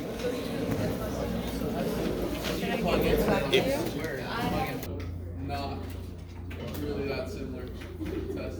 If you're able to do the practice test with no problem, you should be completely ready for the test. Awesome. But the practice test is not necessarily going to have exactly the same problems. But there will be. Bonus questions on the test. You can get 106 on every test. You get them all right plus the bonus. Okay. Yes, bonuses save people's asses. All right, guys. Professor, what do I turn in the question? That big pile of stuff right there. Yeah. Okay. I want to show you. So we've talked about the idea. We've talked about 2 kind of concrete examples. One of them was a little more work for us to do, right? Now comes the proof. All right, so we're going to prove that the limit is something. Okay. And the proof always trips people up because it. Well, let's try one out.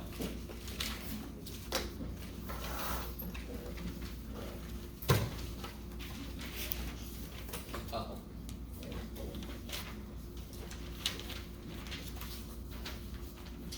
So for some function, let me kind of put down the general idea here.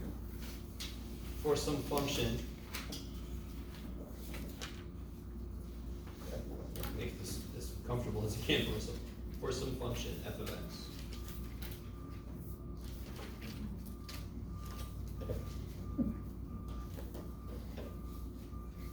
There's a lot happening out there today.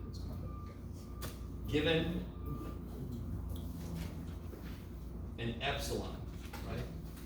Greater than 0. So what epsilons have we seen so far? We saw an epsilon of 0.2, we saw an epsilon of 0.1, I think I made one like that. So yeah, it's just how far they want me to be away from the limit. We must find, we must find a delta greater than 0 so that if x minus a is less than delta, then f of x minus L is less than epsilon. Then the limit as x goes to a of f of x would be L. So let's see how this jives with what we were talking about earlier. Somebody comes along, gives me an epsilon. They say, be this close. And we're like, all right, dude, calm down. We find a delta so that we're always that close, at least, right? That's all this says. Given epsilon, we must find a delta so that if we are that close to the input, then we will be this close to the supposed limit. That's exactly all the stuff we've been doing so far. This is just more formalized language. Let me stop for a moment. Yes? Sure.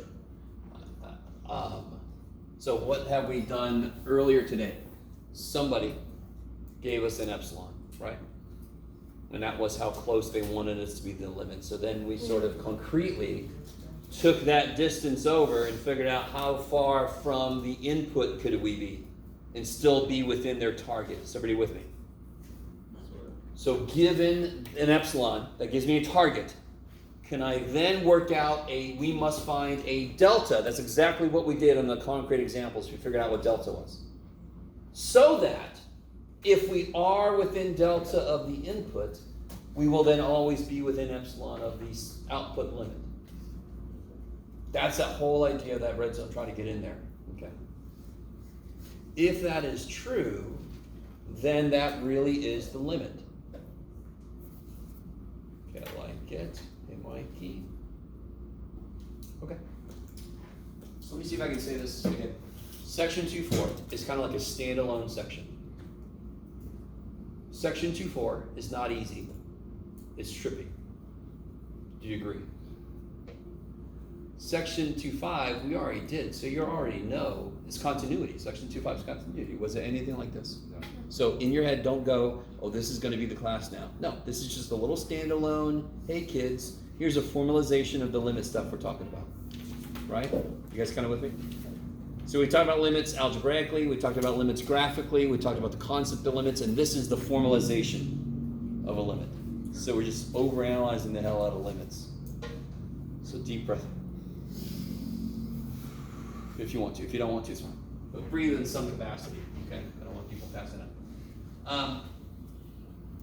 So let's try an example. This will be our first example of a real proof. So let's say we're working with the function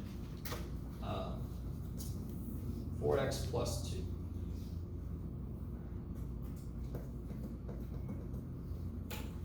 And I want to prove that the limit as x goes to 1 of 4x plus 2, I want to prove that that is 6. I don't blame you if you're like, it is, Jeff. I'm done. So, do you agree with me that the proof business, is this weird? So aren't you happy then that we're working with relatively easy functions to put this weird ass shit on top?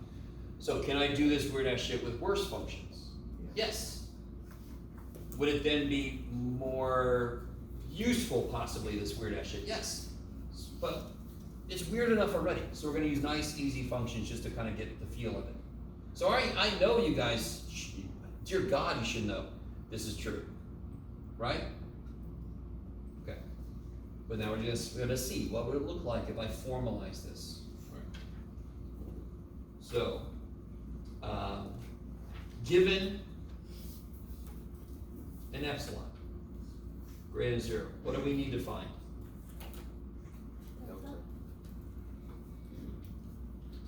Jeff, you need a word, and then you need a symbol. There you go, buddy.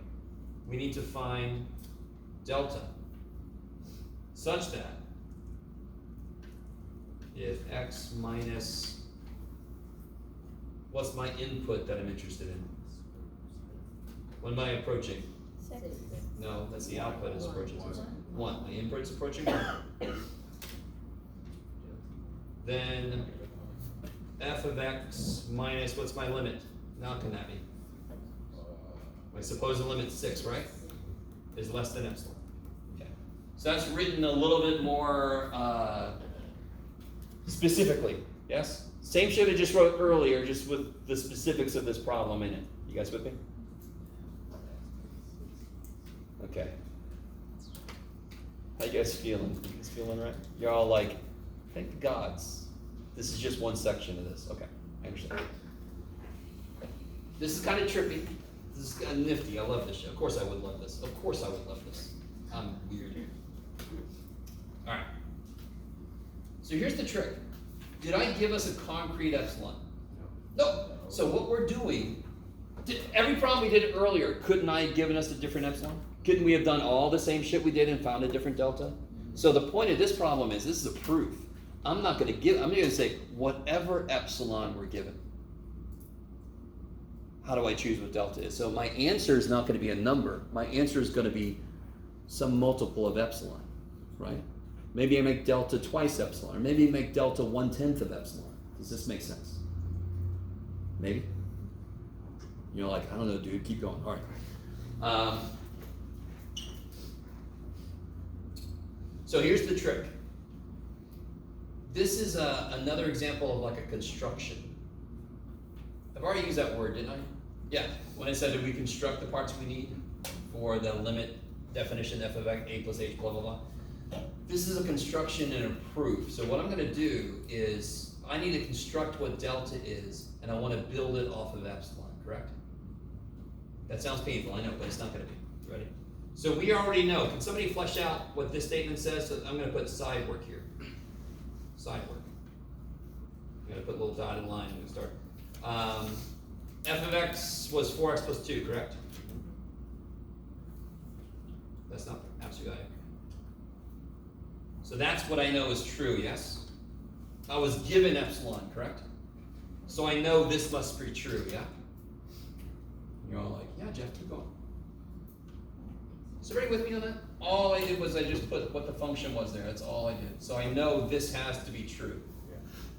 Okay. In the concrete examples, we put a number here. But this time I don't have a number here. I don't know what that was. What can I do on the inside? No, I can't. I'm not trying to solve. I'm trying to simplify. And it's all in the absolute value, so I can't do anything outside of it anyway. No. I love it. Yeah, 4x minus 4. Just put your like terms together, right? Now, I'm sorry, guys. I know you're all like, this is all weird, so everything must be weird. No, just 2 minus 6. Okay. Now come at me with what else you can do on the inside. Okay. Now, be careful. Isn't that inside the absolute value? Yeah. But let me write it like this real quick. Does everybody agree with me here? Yes. What is the absolute value for? What's the absolute value of x minus 1? I don't know. I don't. Tell me what the absolute value of x minus 1. Why can't you tell me? Because you have no idea if it's positive or negative. Yes? So just leave it in there. I don't know what the shit. But I know the absolute value of 4 is 4, yes? Can I solve for this? For x minus 1? Yes. Well, when you divide, don't you have to switch the sign? Am I dividing by a negative? That's the only time I have to switch the signs. If you're dividing by an opposite, or negative, or specifically negative, or an opposite sign. No, when I'm dividing or multiplying by a negative. Yeah. Because then that changes the side of 0 it's on, so it changes what was bigger, what was smaller. Yeah, okay. That's a real good point for a moment. Side note. Don't even write this down. How would you solve this? Divide by negative 4. Crazy solve. So what's the answer? X is greater than. Why? Why do you do that? Because the negative flips the sign. Why? Because you're dividing by negative 4. Why does that make that happen? You know, it's what my math teacher said, man. Which one's bigger?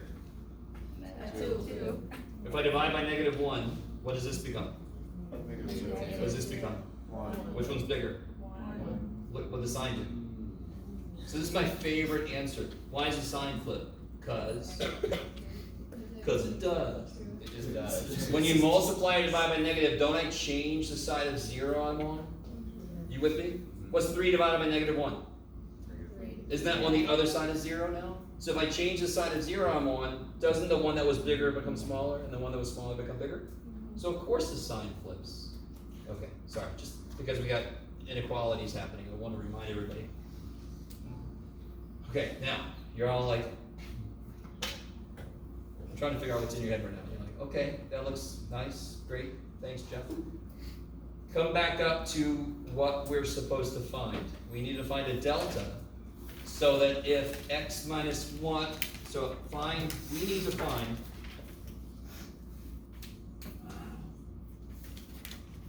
so that if x minus, now let's formalize this. What's a? What's my input that I'm going towards? 1.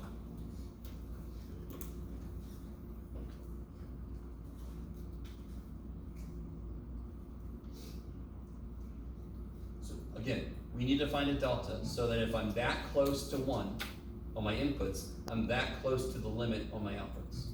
That's saying this in English, right? So L is the limit. L is the limit. Yeah. Sometimes math people do a good job. What do we call the limit? L. Sometimes we don't do a good job, so. Does anyone notice we did this? We just did it.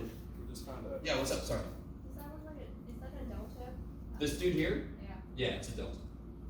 Yeah. Oh. Yeah, I think it was. Sorry. There's no reason to be fine, but you're right. I'm sorry.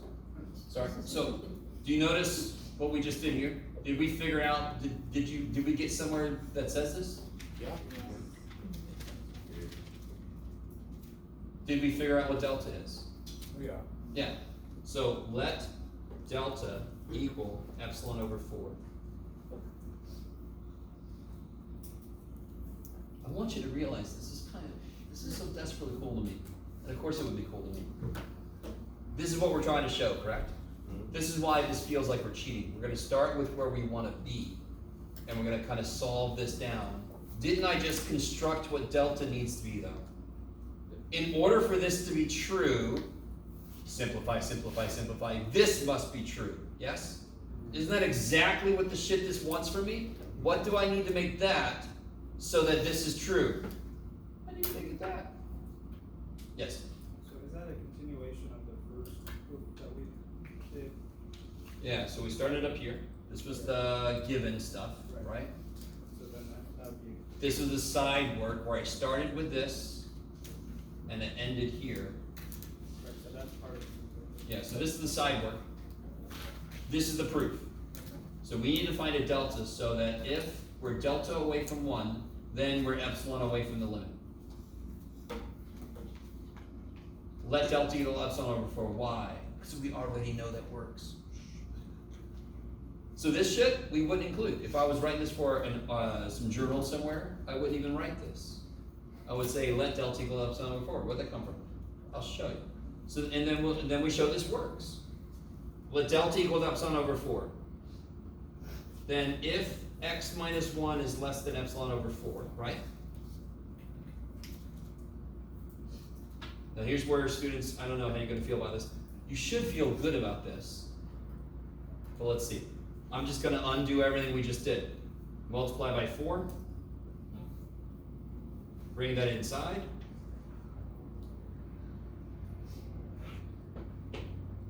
Make the function show up again. Is everybody agree with me to make this -4 to make the function show up? I got to put a -6. You guys with me? What was this? F of X. F of x. What was this? The limit. So if I choose delta to be this, is this true then? Yes. If I choose delta to be this, then is this true? Yes. Now, I love you guys so much. This is why this is a baby step in a proof, like baby's first proof. And I'm sorry, I'm not calling you guys babies. But this feels like we were done here. And I'm with you on that. The first time I learned this, I'm like, why don't we just stop here? I know what the hell it is. Because the formal proof says, identify what delta is and then show this is true. So this is how I figure out what delta is. and then this is how I show that it works. And you actually just end up doing everything you just did backwards, which again, you should be happy about. You're like, all right, I did the work, I just gotta do it backwards now. That's fantastic. Okay, maybe. So I'm given some epsilon. What epsilon was I given? I don't know, just some epsilon. What do I, if I was given epsilon equal to 0.4, can anyone tell me what I would choose delta to be for this problem? What did we figure out? 0.404. Which is? If epsilon is 0.4, 0.1. I would make delta 0.1, right? So do you see how if somebody changes epsilon, this tells me how to change delta. If somebody says, no, I want it to be less, this will automatically make delta less. It'll still fit in there.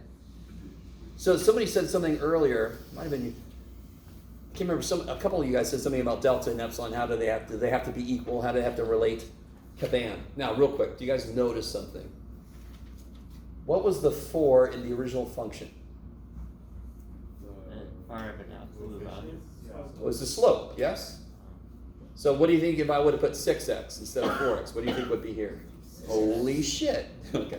So again, this feels horrible at first, but I need you to understand, and I know this is still new, but you already go in knowing the answer for most of the problems I gave you. I think I gave you 1 or 2 freaky ones because I feel compelled to do so. And you're like, you don't have to. Yes, I do. But most of them should be, if I remember correctly, linear. So you know what this should be. If I say 5x plus 11 is the function, you know this should be epsilon over 5. So you just have to do the work and you know if it's wrong. You guys got it with me? So this is what I meant earlier about whatever the slope is. Now real quick, remember that problem we did where it was a flat line? So how close do I have to be so that I'm with it? I could be infinitely far away. If it's a flat line, what's the slope? What's the slope of a flat line? 0. 1 would be climbing at a rate of 1. So 0 would be this. What is epsilon divided by 0? Infinite. So I could be infinitely far away because it's always, if it's a flat line, it's always there. Okay, maybe. Okay. Let me see, where's that? Here it is. So, what I want you to do,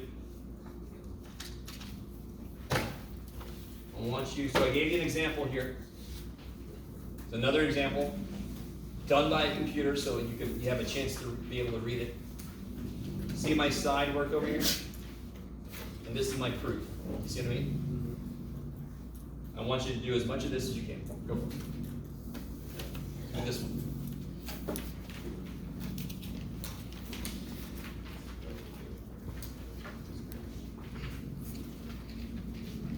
So you can use my example I give you right above. Use it as a template, right?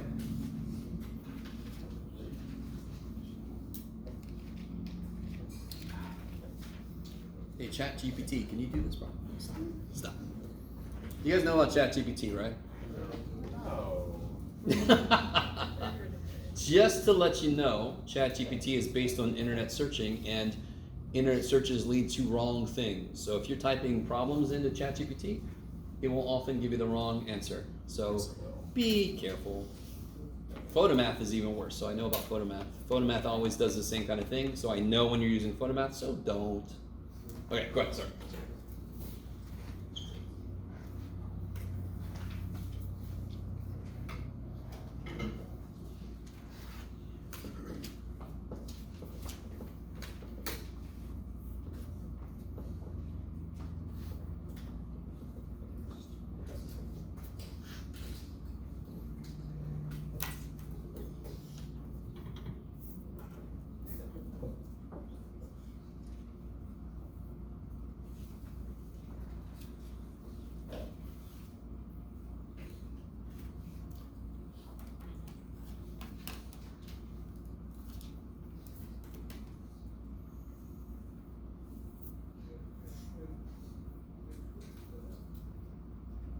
So just make sure everybody's on the right track.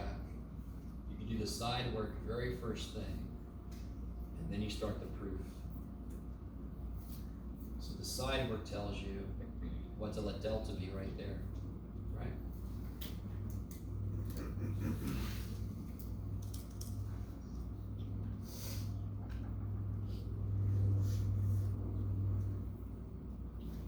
If I gave myself enough room, we'll find out.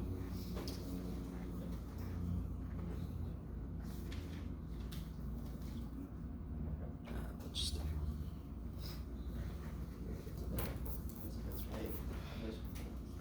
Yeah.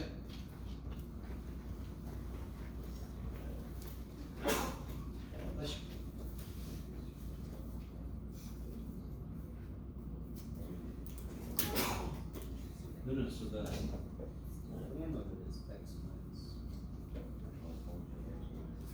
This is subtraction. How do you find how far apart two things? No, A is the input that we're making a claim that about what the limit will be. Right? So as we approach A, we're claiming that a function approaches some limit. Oh, so that's what it's work and it's used. It's actually what? That's,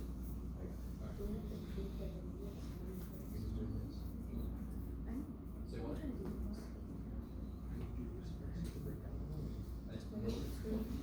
Or you just gotta double check. Factor this.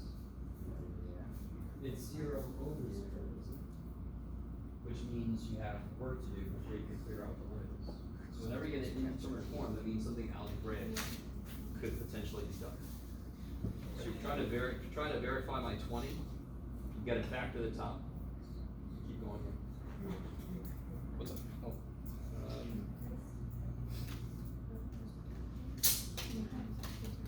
Oh, okay. So you're melding two things together. Okay, okay. All right.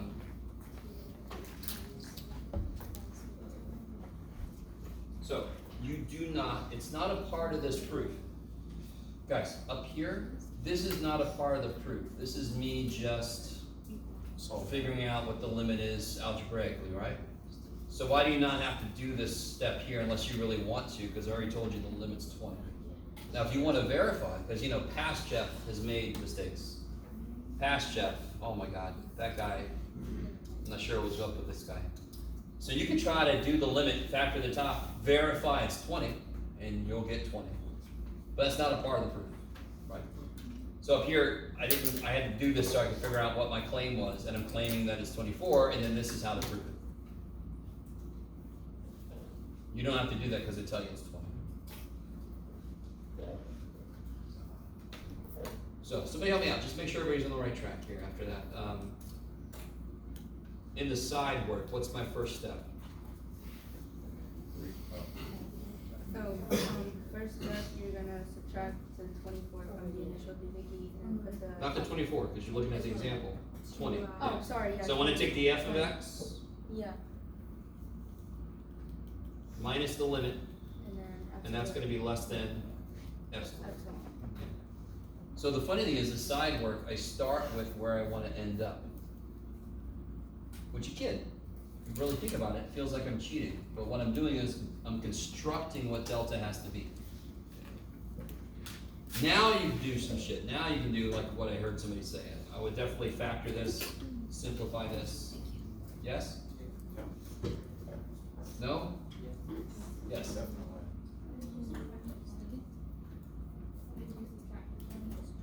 So again,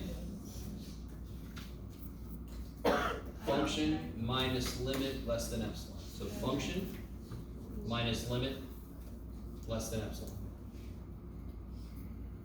So I want to be this close to 20 for my function outputs.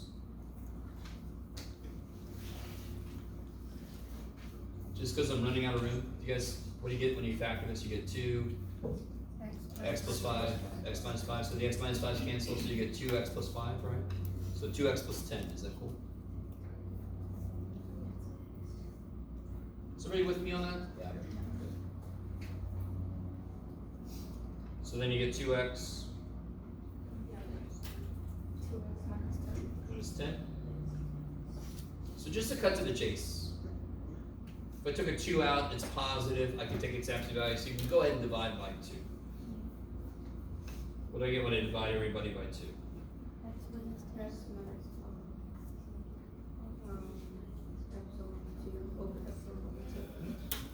So what do we want delta to be? Epsilon over 2. Good. So now you can write the proof.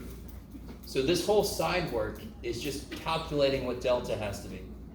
The proof is, if I let delta be that, show that it does lead me to the function being epsilon away from L. I like that. That's the best response I could hope for. Yes. Trust me, just because I like it doesn't mean I don't acknowledge it's weird.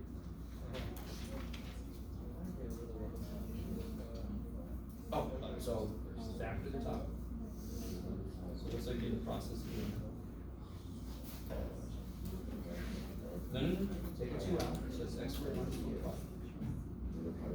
That's a mistake a lot of students make. If you take a 2 out, just don't even try to go put it. Just write what it is. Now you can factor. Oh yeah, totally. Yeah, totally. So it'd be twice x plus 5, so it'd be 2x plus 10. That's where the 2x plus 10. You see that? But then you end up with twice x plus 5. Not 2x plus 10. 2x plus 10.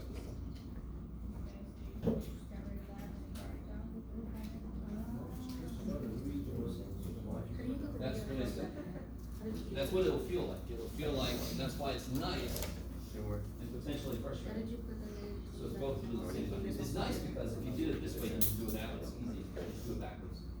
It's frustrating because it's not very Again, construct what would make it work, then show that it works. You just put it that way.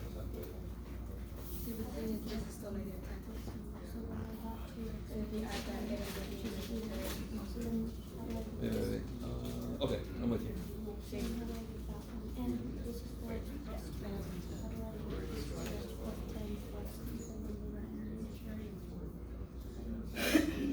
So okay.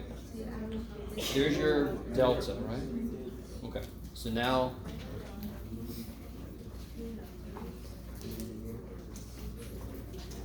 alright guys. So now we know what delta is. So now we can actually do the proof. Proof. Given epsilon greater than 0, let delta equal what? Let delta equal E over epsilon over K. Right? And this is exactly what we did earlier. Some person came along and gave us an epsilon. What's the immediate thing we try to do? We try to figure out what delta had to be, right? So some person gives us an epsilon and we go, all right, I'm gonna cut that shit in half. And they're like, okay, show me that works. We're like, all right. Sorry. Whole conversation was imaginary person. Then, if x minus, I forgot already, what was it? 5 is less than epsilon over 2, we have to show that that leads to f of x minus L less than epsilon. Right? We have to show that. So now I'm going to basically, I need to make f of x show back up. And the beautiful thing, again, let it be beautiful. I understand it can be frustrating, but let it be beautiful. I just do all this shit backwards. If I do all this shit backwards, don't I end up with f of x minus L? Okay. So now I just start doing this backwards. Double both sides, yes? Is that cool? Times 2, times 2.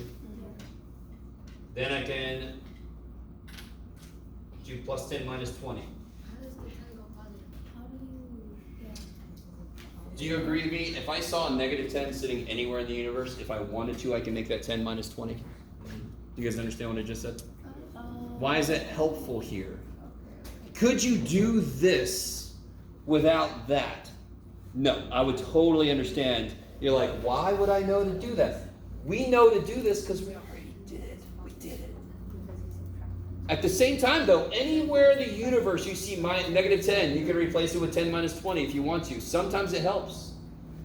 By the way, real quick, just to give you a little taste of this, the further you get in math, you start to collect a list, and I have this list somewhere, of a lot of things that are equivalent to 1. All these things that also mean 1. Because I could multiply it somewhere. Because what happens when I multiply by 1? Did I change the problem if I multiply by 1? No. So if I have a whole list of shit that equals 1, maybe multiplying by somewhere simplifies shit, and I know I'm allowed to do it because it's freaking 1.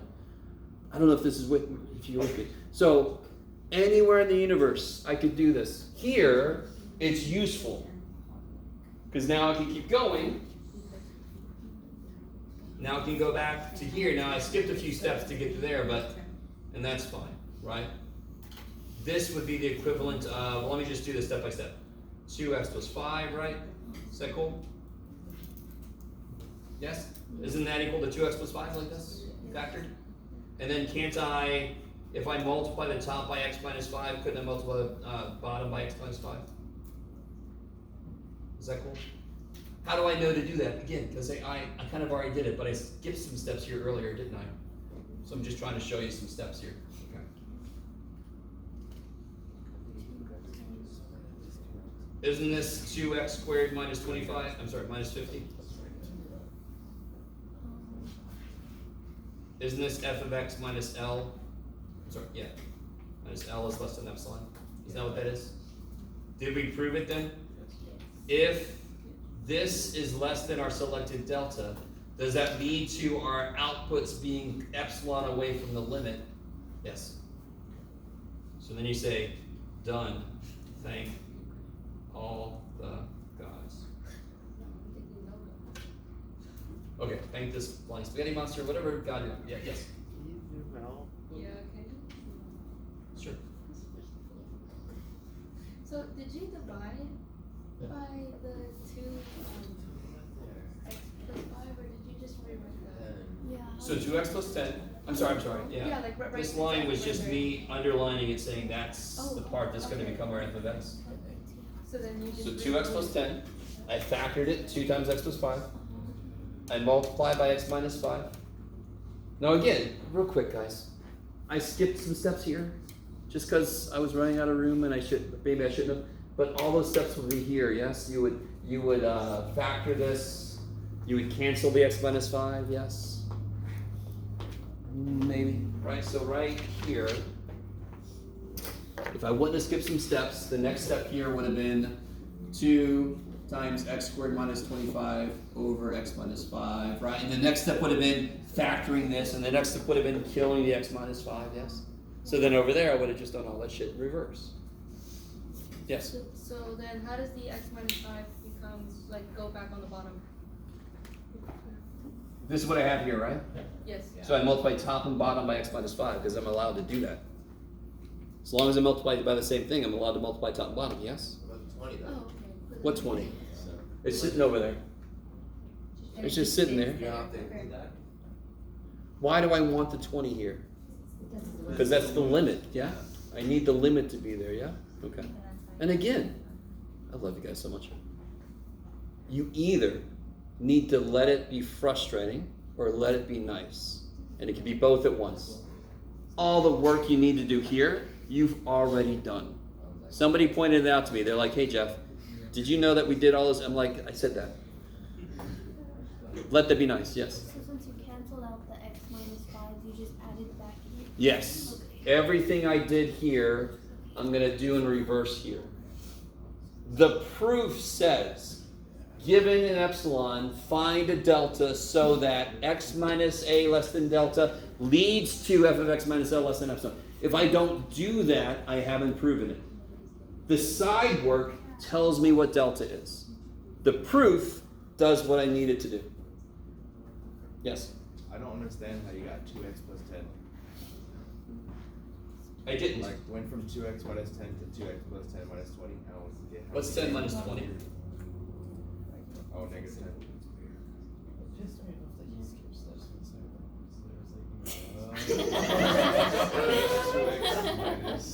Don't keep it in. Let it out.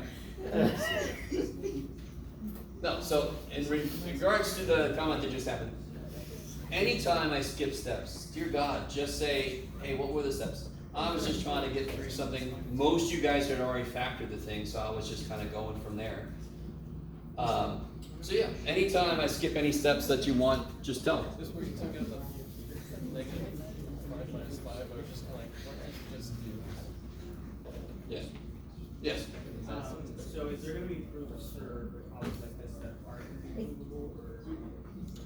Like I said, I gave a couple of more challenging problems. Right. And I just want you to try to do what you can with them.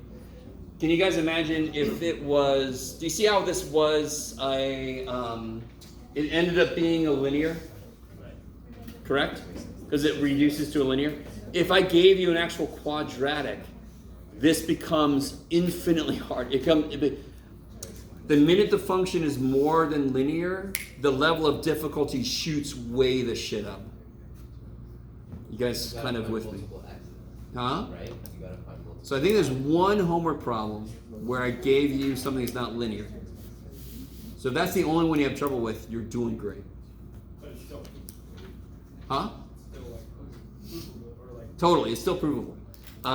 So is there anything that's not provable? Yeah. No. Are there ones that become so hard that to most humans it's basically not provable? Yes.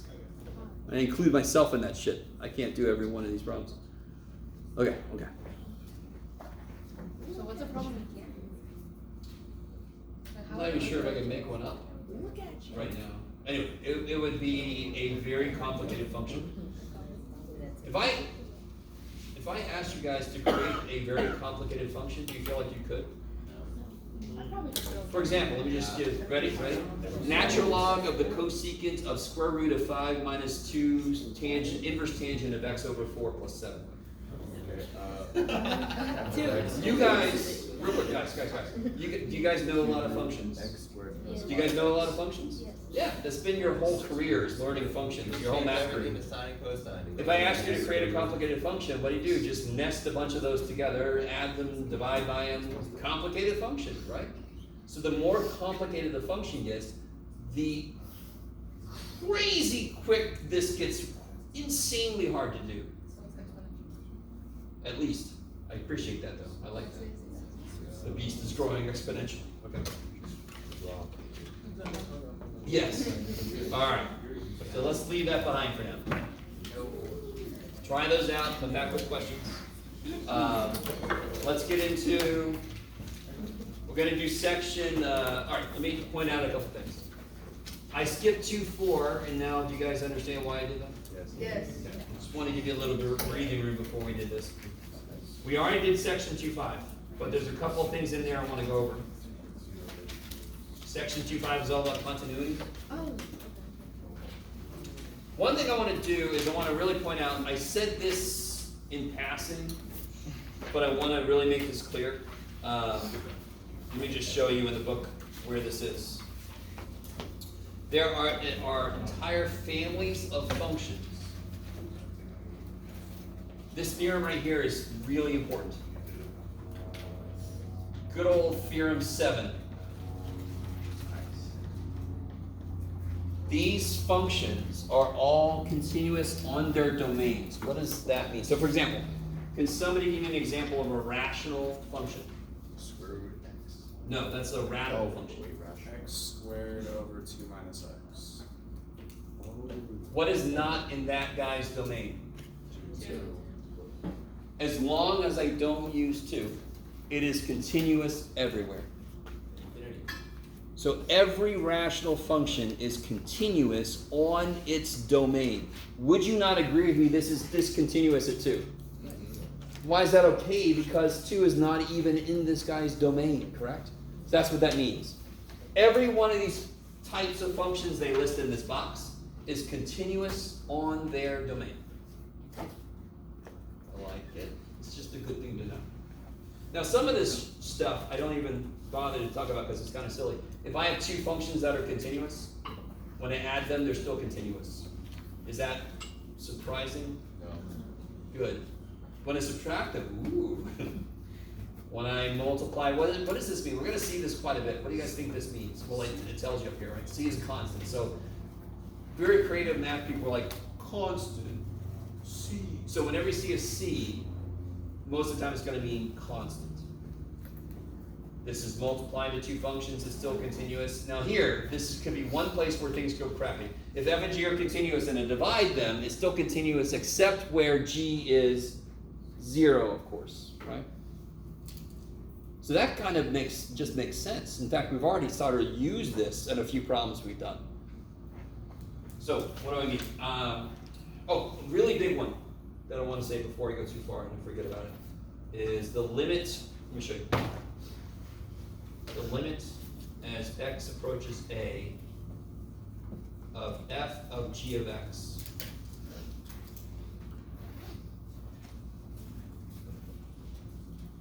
equals f of g of a if and only if, let me zoom out, sorry. I really hate projectors, but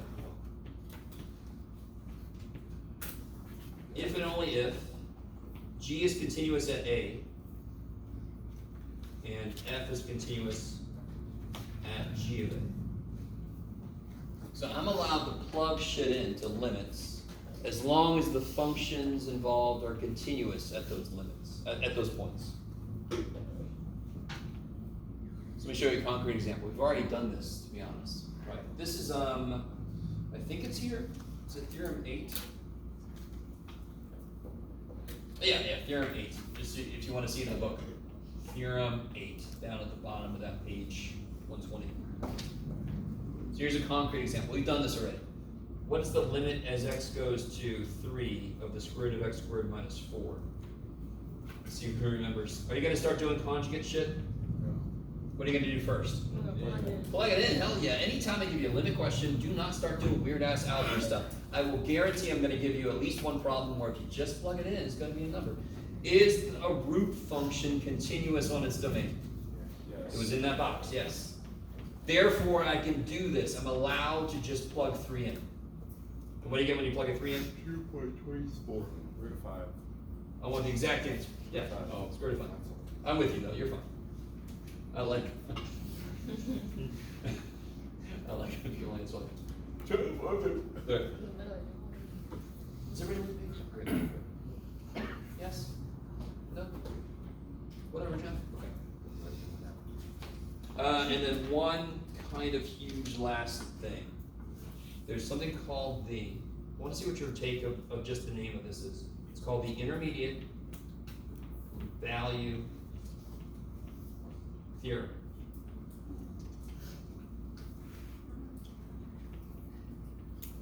What's your reaction to just the name?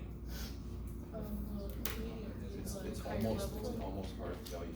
Yeah, almost. This is higher level. Higher level. I like it. Almost difficult value theorem. I like it. This is affectionately known as the IVT. So it sounds like a medical procedure, but that's all right. Intermediate, I like the fact that you guys are saying almost. So isn't intermediate between? Like you have beginning and you have advanced, and what's the middle of those? Intermediate. Okay. So that's kind of more descriptive of what this ends up being. So what this says is, if I have a continuous function, Jeff, try English. There you go, buddy. If f of x is continuous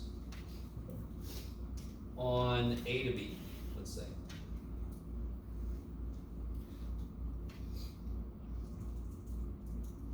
and I'm going to draw this picture in a minute because it might make more sense than just the words here, but an n is between f of a and f of b. Sorry, I had to start over. N is between, and as I said that, I'm like, oh yeah, I need in the middle. Then there exists a c such that f of c equals n. Now, that is a freaking, somebody dropped a can of SpaghettiOs and it made words on the ground. So, right, so if f of x is continuous on some interval, and there's a number that's between the outputs, then there must be some input that will make it become that output. So the picture is going to make this more clear. I'm going to take this away. This is theorem 10 in the book, page 122. So everybody, it's going away. Bye. Okay. So here's what I'm saying. A to B. A to B. It doesn't have to be on the positive side. You just did it just to make it easy to look at. Here's f of A. Here's f of b, yes? And here's n. N is between them, yes? If my function is continuous, there's no way in hell I can connect these and not go through there. There's some c, there's some number in here that would have an output of n. If you try to escape it, No, I'm not. No. Shit. So there's no way in hell you can escape. So intermediate value. There's a value in the middle of A and B. Intermediate value. So that its output is between the outputs of the endpoints. On one level, that's like, yeah. I don't know if you guys are really with me on that, maybe. If it was not continuous, does it have to be true? No. Yeah, so if I set this whole damn thing up again, A, B, F of A, F of B, and if it's discontinuous, I'm allowed to do some weird shit like this. Teleport. Yay. Did anything equal N? No. So, but if it's continuous, I ain't allowed to do that shit. I gotta be there's no way to escape getting an output between the two extremes.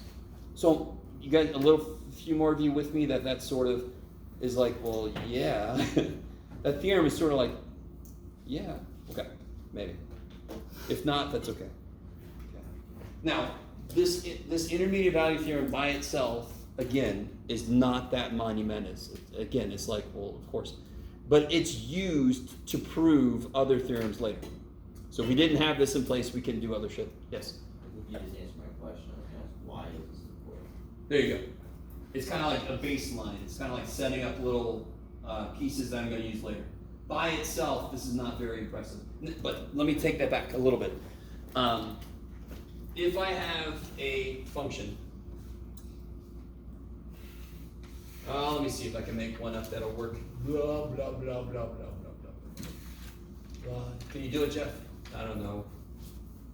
Sure, Jeff. Okay. Can somebody show me this has a 0 between, let me think, no. Yeah, between 0 and 2. So what's a 0 mean? The output is 0. So I could have said has a root, has an x-intercept, has a 0. They all mean the same thing, right? So I can use and I want you to do this by hand without any algebra. I want us to use the intermediate value theorem. What is f of 0? 4. What's f of 2?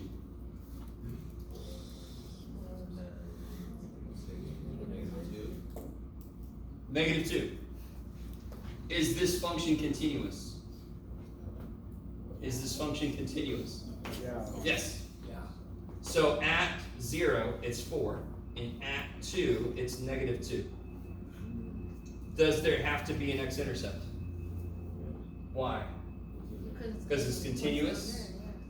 So intermediate value theorem says, yes, there has to be an intercept. Are you guys with me? Now I understand you could factor the damn thing, blah, blah, blah, but this is an immediate use of intermediate value theorem. Have you ever used your calculator to figure out an intercept? Yes. Yeah. Look at me, here's my calculator.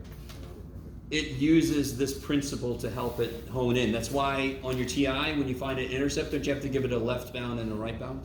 That's like the 0, 2, and then it kind of uses the idea of this to kind of hone in on it. Yes? You lost me after the equation. Okay. So the question, this is the whole question. Given this function, can you show me it has a 0 between 0 and 2? You with me? That's the question. F of 0 is positive. F of 2 is negative. With me so far? If I plug a 0 in, I get 4. And if I plug a 2 in, I get negative 2. Is that cool? Okay. Is this function continuous? There's a 0 between negative 2 and 4. Check. It's continuous, yes? Why? What? Why? There's no last. What kind of function is this? Polynomial. The main thing about polynomials is they are continuous. Yeah. The main thing about polynomials is their domain is all real numbers. They don't do anything weird. Okay. Plus, it's the first thing in that box about continuous functions. Yeah. So, I got a function that's continuous. I have an output here and I have an output there. Is there any way for it to not have an intercept? Nope. If I had a function, not this one, just some function that this was true for, could it have more than one x-intercept? Shit, yeah, it could go through who knows. So it has at least one x-intercept, because there's no way in hell I can connect these and avoid going through the x-axis. Because it's continuous, it can't teleport. Okay. The x-axis. The x-axis, yes. That's where the x-intercept will be. Trivial, but you didn't have a discontinuity. That's, yeah, then it wouldn't be continuous. Does it make sense? If I have something that's not continuous, so if it was not continuous, it could do exactly what you're saying, right? It could do this kind of thing. Open circle. Right? But it's gotta be continuous. Yeah. If it's continuous, there's no way for it to escape. Okay, I like it.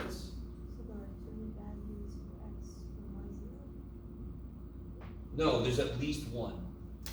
Yeah, in fact, if I factor this, I can see it, the answer is 1, but if it's something I can't do that with, and I do this, I know, I'm guaranteed that there's a intercept between those two, because it's positive on one side, negative on the other side, it must go through 0, yes?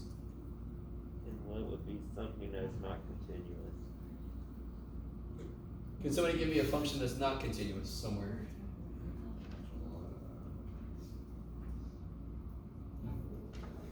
Here's a good one to give you, yes? Is that discontinuous somewhere? Yeah. Something a little more interesting would be this one. Does this simplify? Yeah. X plus 2, yes, because you can factor the top right. Is it x plus 2 everywhere? No, because what can this function not handle? 2. So what would be at 2? What would be at 2? Open circle. Because I'm not allowed to plug it to. So this division only works if this is not 0. I cannot divide by 0. So it's x plus 2 everywhere except at 2. Okay, is that all right? So there's a couple examples of discontinuous functions. Real quick, this function, where is it discontinuous? At 2. Is it continuous everywhere else? Yes, 11. It's a rational function, it's continuous everywhere on its domain. That's what that little theorem said earlier, So okay? basically when it's fractions, it's more likely to be discontinuous. Yeah, a lot of rational functions, I would expect a lot of them to have discontinuities, because the bottom could be 0. But, just to show you another example,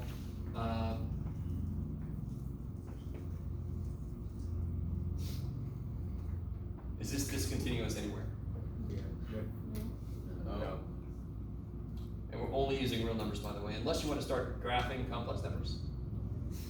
You want to start inputting complex numbers into these? Good, okay. I didn't. Well, I kind of wanted you to. So if we're only using real numbers, could the bottom be 0? No. Nope.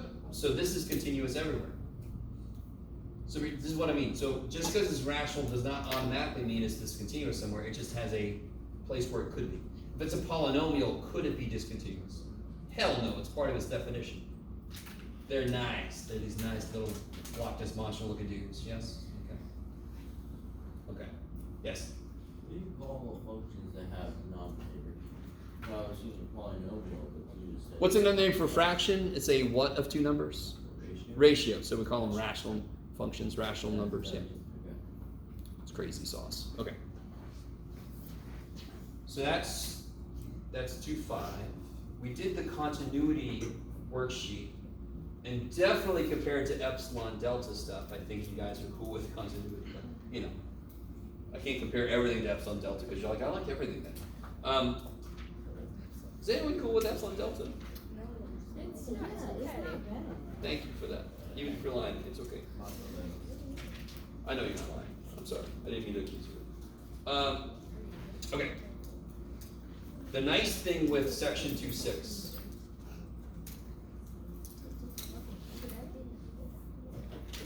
We're still going. The nice thing with section 2.6 is I basically already did it with you. Section 2.6 is either infinite limits or limits at infinity. So earlier today we did a limit that was infinite. So something like, you could do it, Jeff. Can you? Yes, you can. Look at you go. There it is, buddy.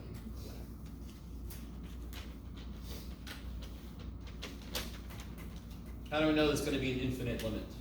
Infinite answer. The bottom is 0, but the top is not. Right? If there were 0 over 0, what would that mean I could do? I could factor it. I could do something algebraic. It would be indeterminate, which means I cannot determine it. Is this indeterminate at 1? No, it looks like 1 over 0. That's not indeterminate, which means I should be able to determine the answer right now. That's why I love that name, indeterminate. Can't determine shit, so then you have to do something, right? So here I know it's going to be infinity. I just don't know yet if it's negative or positive, so we already did this earlier, but at near 1, the top is positive, yes? And the bottom is always freaking positive, except at 1, and of course the limit never gets to 1. So what kind of infinity is this going to be? Positive infinity. I love it. If you don't trust me, the bottom is getting bigger, right? The bottom is getting smaller, which makes the whole thing bigger. Okay. Oh yeah. Yeah. So this would be positive infinity.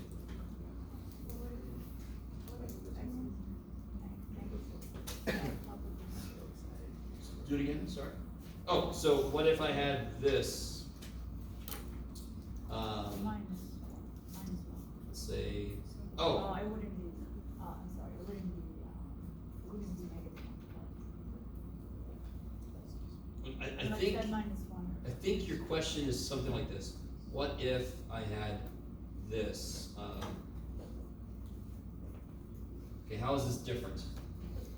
Well, the top's different, obviously, but yeah. So now the bottom is always positive, correct? I know this is going to be some kind of infinity, but close to 1. What's the top? Negative. So now it's going to be negative. And again, if you don't trust me, you can make a little table of values. You can approach 1, 0.9, 0.99. All right, you can do that. You can see the output's getting bigger, negative. Okay. So the other piece of this is a little more interesting. What about if I'm trying to take a limit as x goes to infinity? Now, part of these questions should be quick as hell. We talked about this a little bit. This is something from pre-calc. I know some of you guys have like blacked out pre-calc. I don't know, but let's see if this comes down. We already talked about this a little bit. Can somebody tell me very quickly what this limit is?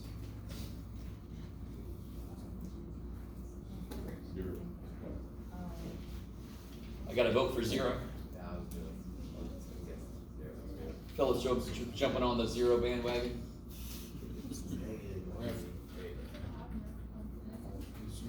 The degrees are what's important here, right? Where's the degree bigger? So the bottom is growing faster, yes?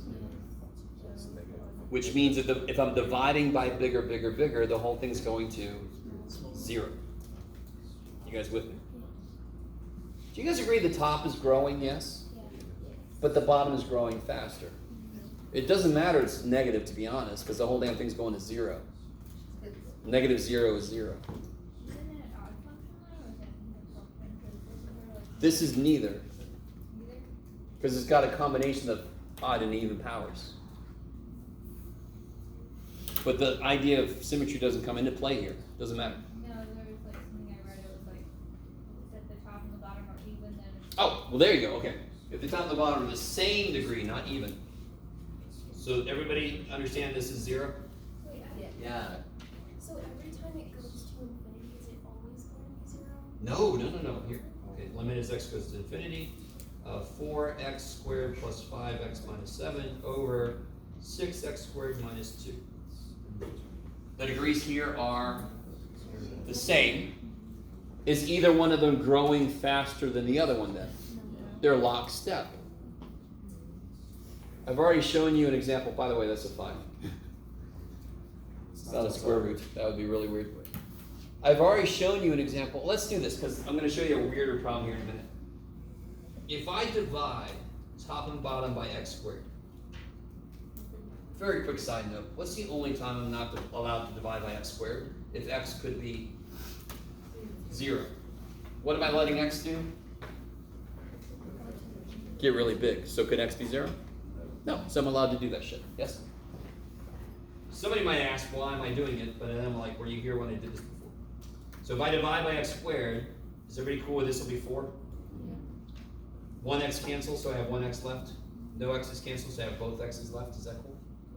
Over x, both x's cancel, no x's cancel. Everything that has an x on the bottom, if I let x get big, they all go to 0. So dear God, don't do what I just did. Because we have a shortcut. If they're the same degree, it's the ratio of the leading coefficients. Why? Because of this. So if x is a billion, 4x squared is stupid bigger than 5x. If x is a trillion to the trillionth power, this doesn't even exist. You know what I'm saying? So if you got $1 million and you want to donate it to Bill Gates or somebody, they're like, I can take it. Yeah, whatever. You want to donate it to me? I'm like, yes. I don't know if you guys are with me. So when x is really big, this basically doesn't mean shit. This definitely doesn't mean shit. This doesn't mean shit. So then you would get those who cancel to force x. That's kind of like the hand wavy way to do it, right? All right. So this limit is 2/3. Yes. So that only works if the first two. If the degrees are the same, top and bottom. And then Okay. the degrees are greater on the top, it's a slant. Then it goes to infinity. This is slant asymptote, everybody's favorite. But let me show you something a little bit different. All right. Oh yeah, that's right. You're doing infinity, Jeff.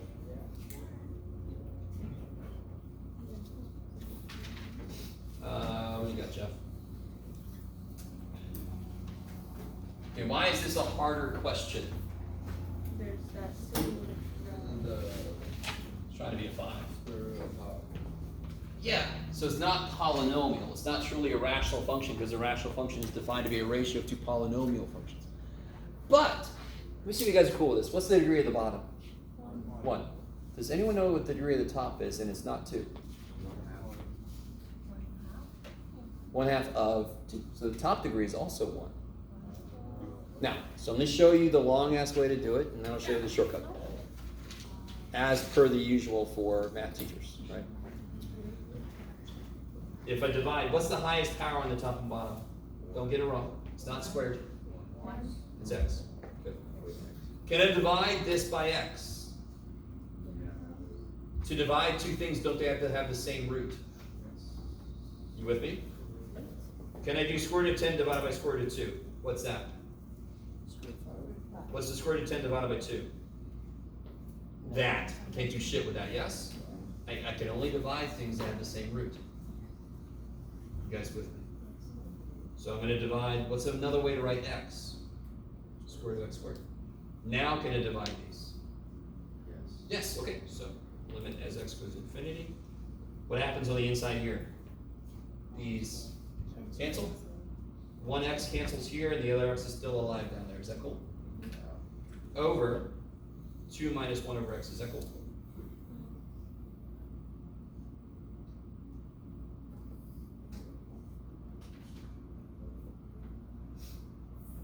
So divide by x, divide by x, divide by x squared, divide by x squared. So I divided top and bottom the same thing, yes? What do these do? Try to zero. But you divided, but it says that you divided the 1 by x and 1 by x. Right? Sure did not. I did not do that shit, because what is the square root of x squared? X. Okay. Yes. You're just dividing the top of the x squared, correct? Dividing what now? You're just doing the square root of x squared on the top, correct? Yes, because otherwise I wouldn't be able to divide what's in there, because I can only divide things that have the same root. Right? Okay.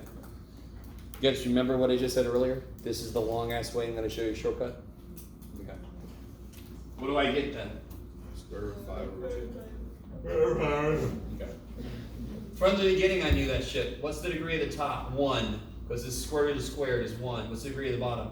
1. Isn't the ratio of the coefficients? What's the coefficient of my x squared piece? Square root of 5. What's the coefficient of my bottom? 2. Isn't that the answer? So screw this shit. I can just go straight to it. Anytime the degree of the top and bottom is the same, it's the ratio of the coefficients of the highest degree terms. Why does that work? Because we just did it. We did it once, you can do this and say, refer to your own damn work, Jeff. That, no, don't do that, because then I'll get mad. Yes? So, how would you show your work for that? Like, would you just circle the? Oh, let me show you another problem. So if I had, just to have one fresh, they gave you this. Oh, that could get a little weird. Over, sure. Are the degrees the same on the top and bottom? Yes.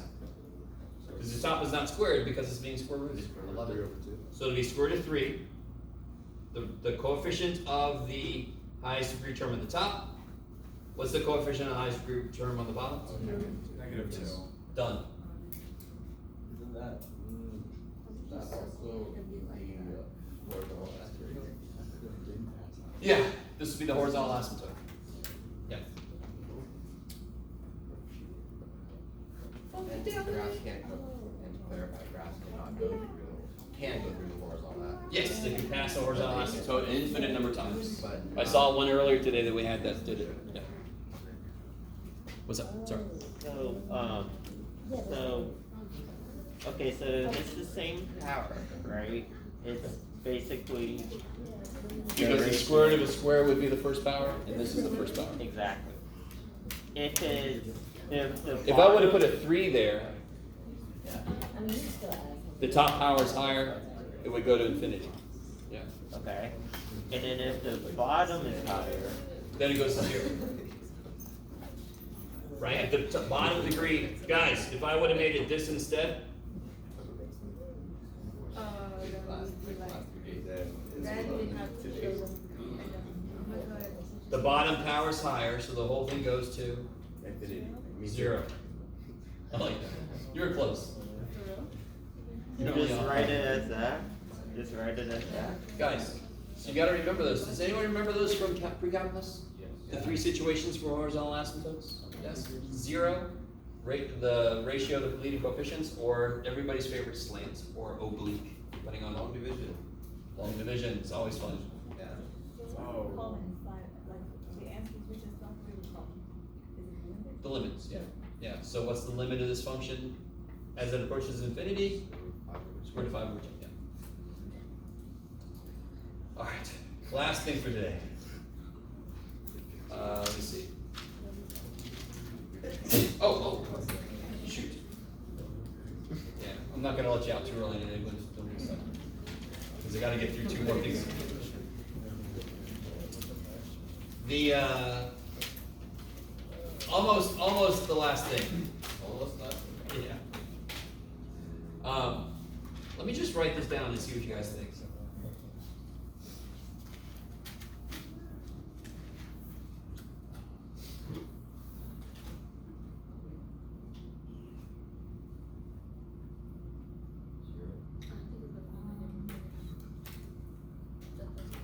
Now, what is this approaching? Just by itself. Letting x go to infinity, right? So what's that approaching? Infinity, yes. If I let this inside get big, then the whole thing gets big. Yeah? So that piece is going to infinity. What's that doing? Going to negative infinity. Well, okay, so minus, what's this piece doing? Oh, infinity. Infinity, I'm with you. You're good. So on one level, a student could make the mistake and say infinity minus infinity, so the answer must be 0. And that's a mistake. Because infinity minus infinity, I don't know what the shit that is. So what's one indeterminate form we know? 0, 0, 0. Another indeterminate form is infinity minus infinity. Because what matters is which one of these is going to infinity faster. If they're both getting there at the same rate, the answer would be 0. If this one's going faster, the answer would be infinity. If this one's going faster, the answer would be negative infinity. Yeah, good. Good thing to notice. I see a square root, so these should be about the same, but let's prove it. Anyone have any idea? Let me just do this for you, because this gets weird. What I'm going to do is something that you might never think of on your own. Well, maybe you would. There's a square root in there. Yeah. I'm going to multiply by the conjugate.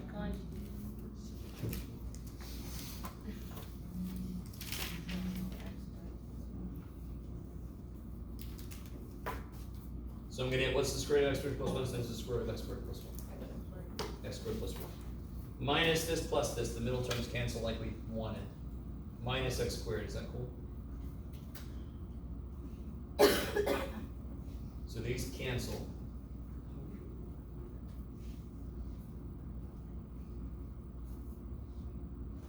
Now I can see more clearly what happens when x goes to infinity. The bottom gets really, really big, so the whole thing goes to 0. That's 1 divided by. Oh, yeah. So, watch this. I want to show you. Never, ever, ever do this. I'm going to write this once, and this is physically hurting me to write this. That doesn't make sense. Is infinity a number? No, it's a process. I can't plug a process in. I can't do that shit. So one student just would not stop doing it. So I said, please, dear God, just make it BFN, big freaking number.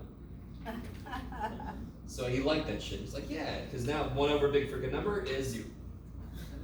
Right? And I'm like, I gotta do something. This is driving me crazy. You guys kind of with me?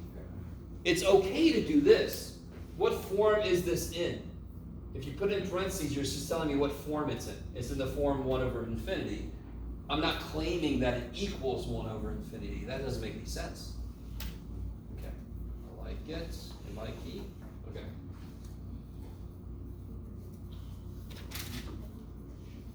Alright, so the true last thing.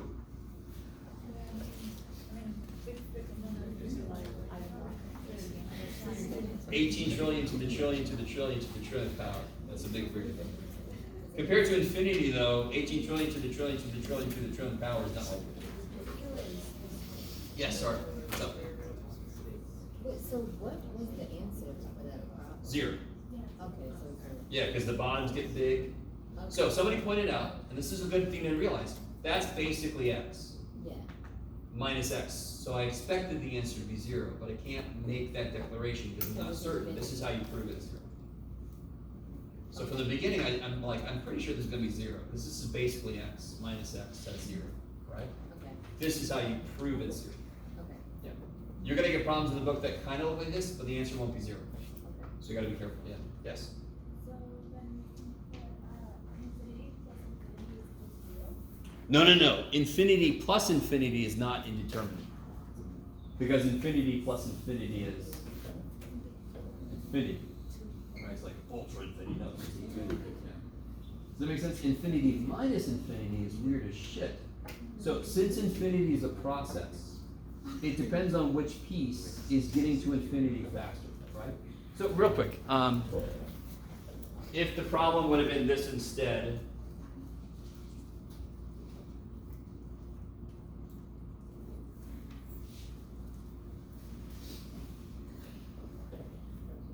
what form is that in? Infinity minus infinity, right? This answer is not going to be 0. But how do I show that? Well, what is this screaming to have done to it? Factor.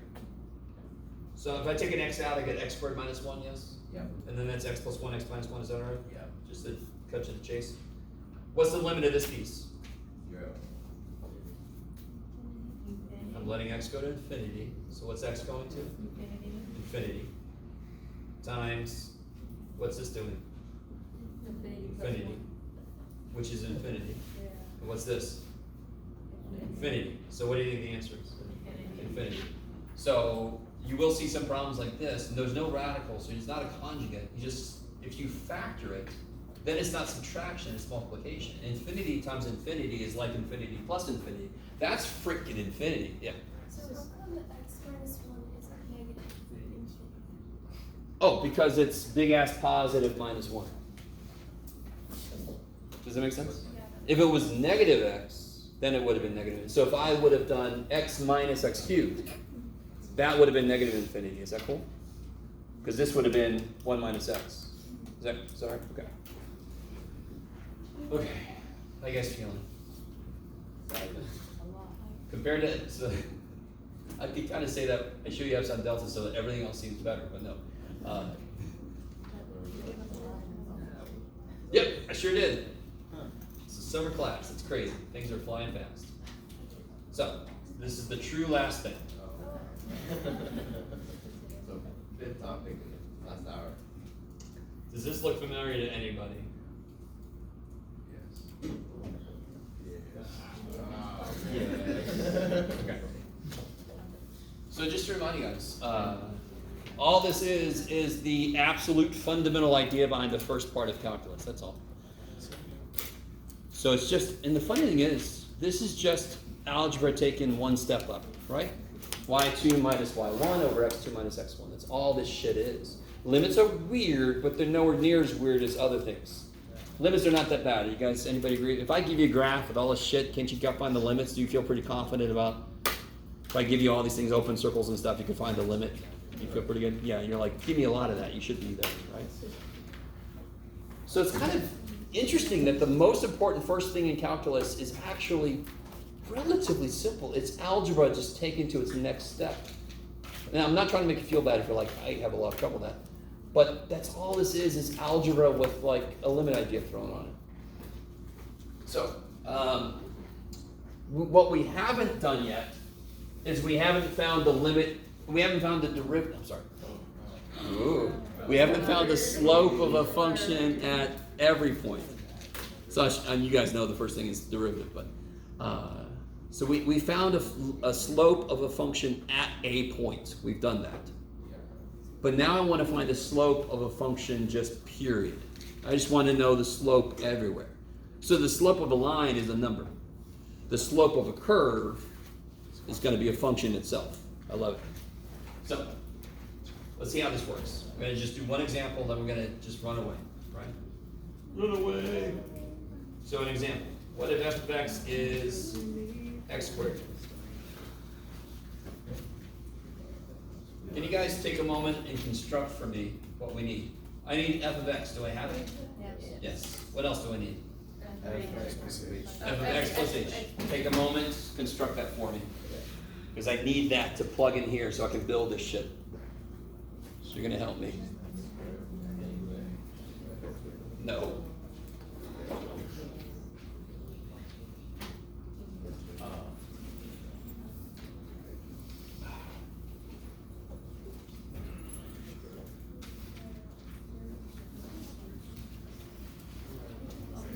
Go ahead. Thank you so much. Sure. All right, guys. We've done this before, so we've done something like this. What do you guys got? X plus h squared minus x squared. What is x plus h squared is the whole point, right? So f of x plus h is x plus h squared, yes? Yeah. All right, now construct that. What is it? X squared plus 2x plus x squared, or h. You with me? Because what does this require from me? F of x, I got it. F of x plus h, oh shit. Now I got it. So now I can plug this stuff in, yes? So then I got the limit, as h goes to 0. Yeah, f of x plus h is x squared plus 2xh plus h squared, minus f of x all over h. So there's my f of x plus h, there's my f of x, there's my little h dude. What tells me I'm on the right track here? What cancels? X squared. The only thing they didn't have an h cancels, which means what am I allowed to do now?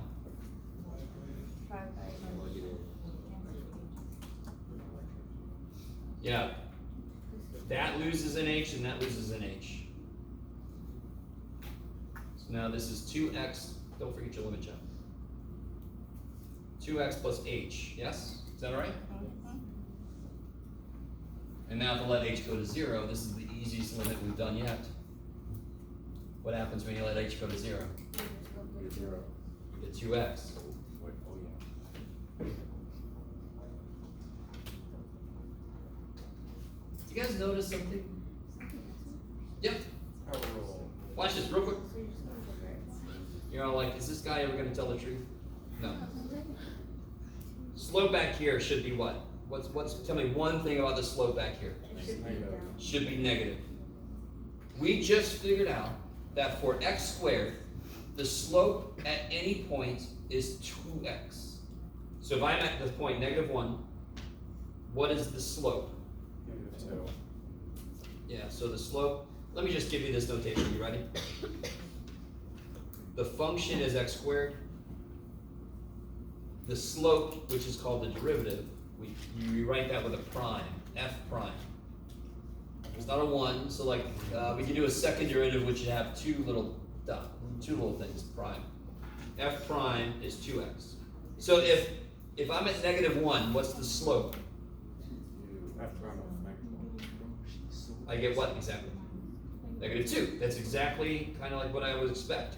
What should happen to the slope if I go back further?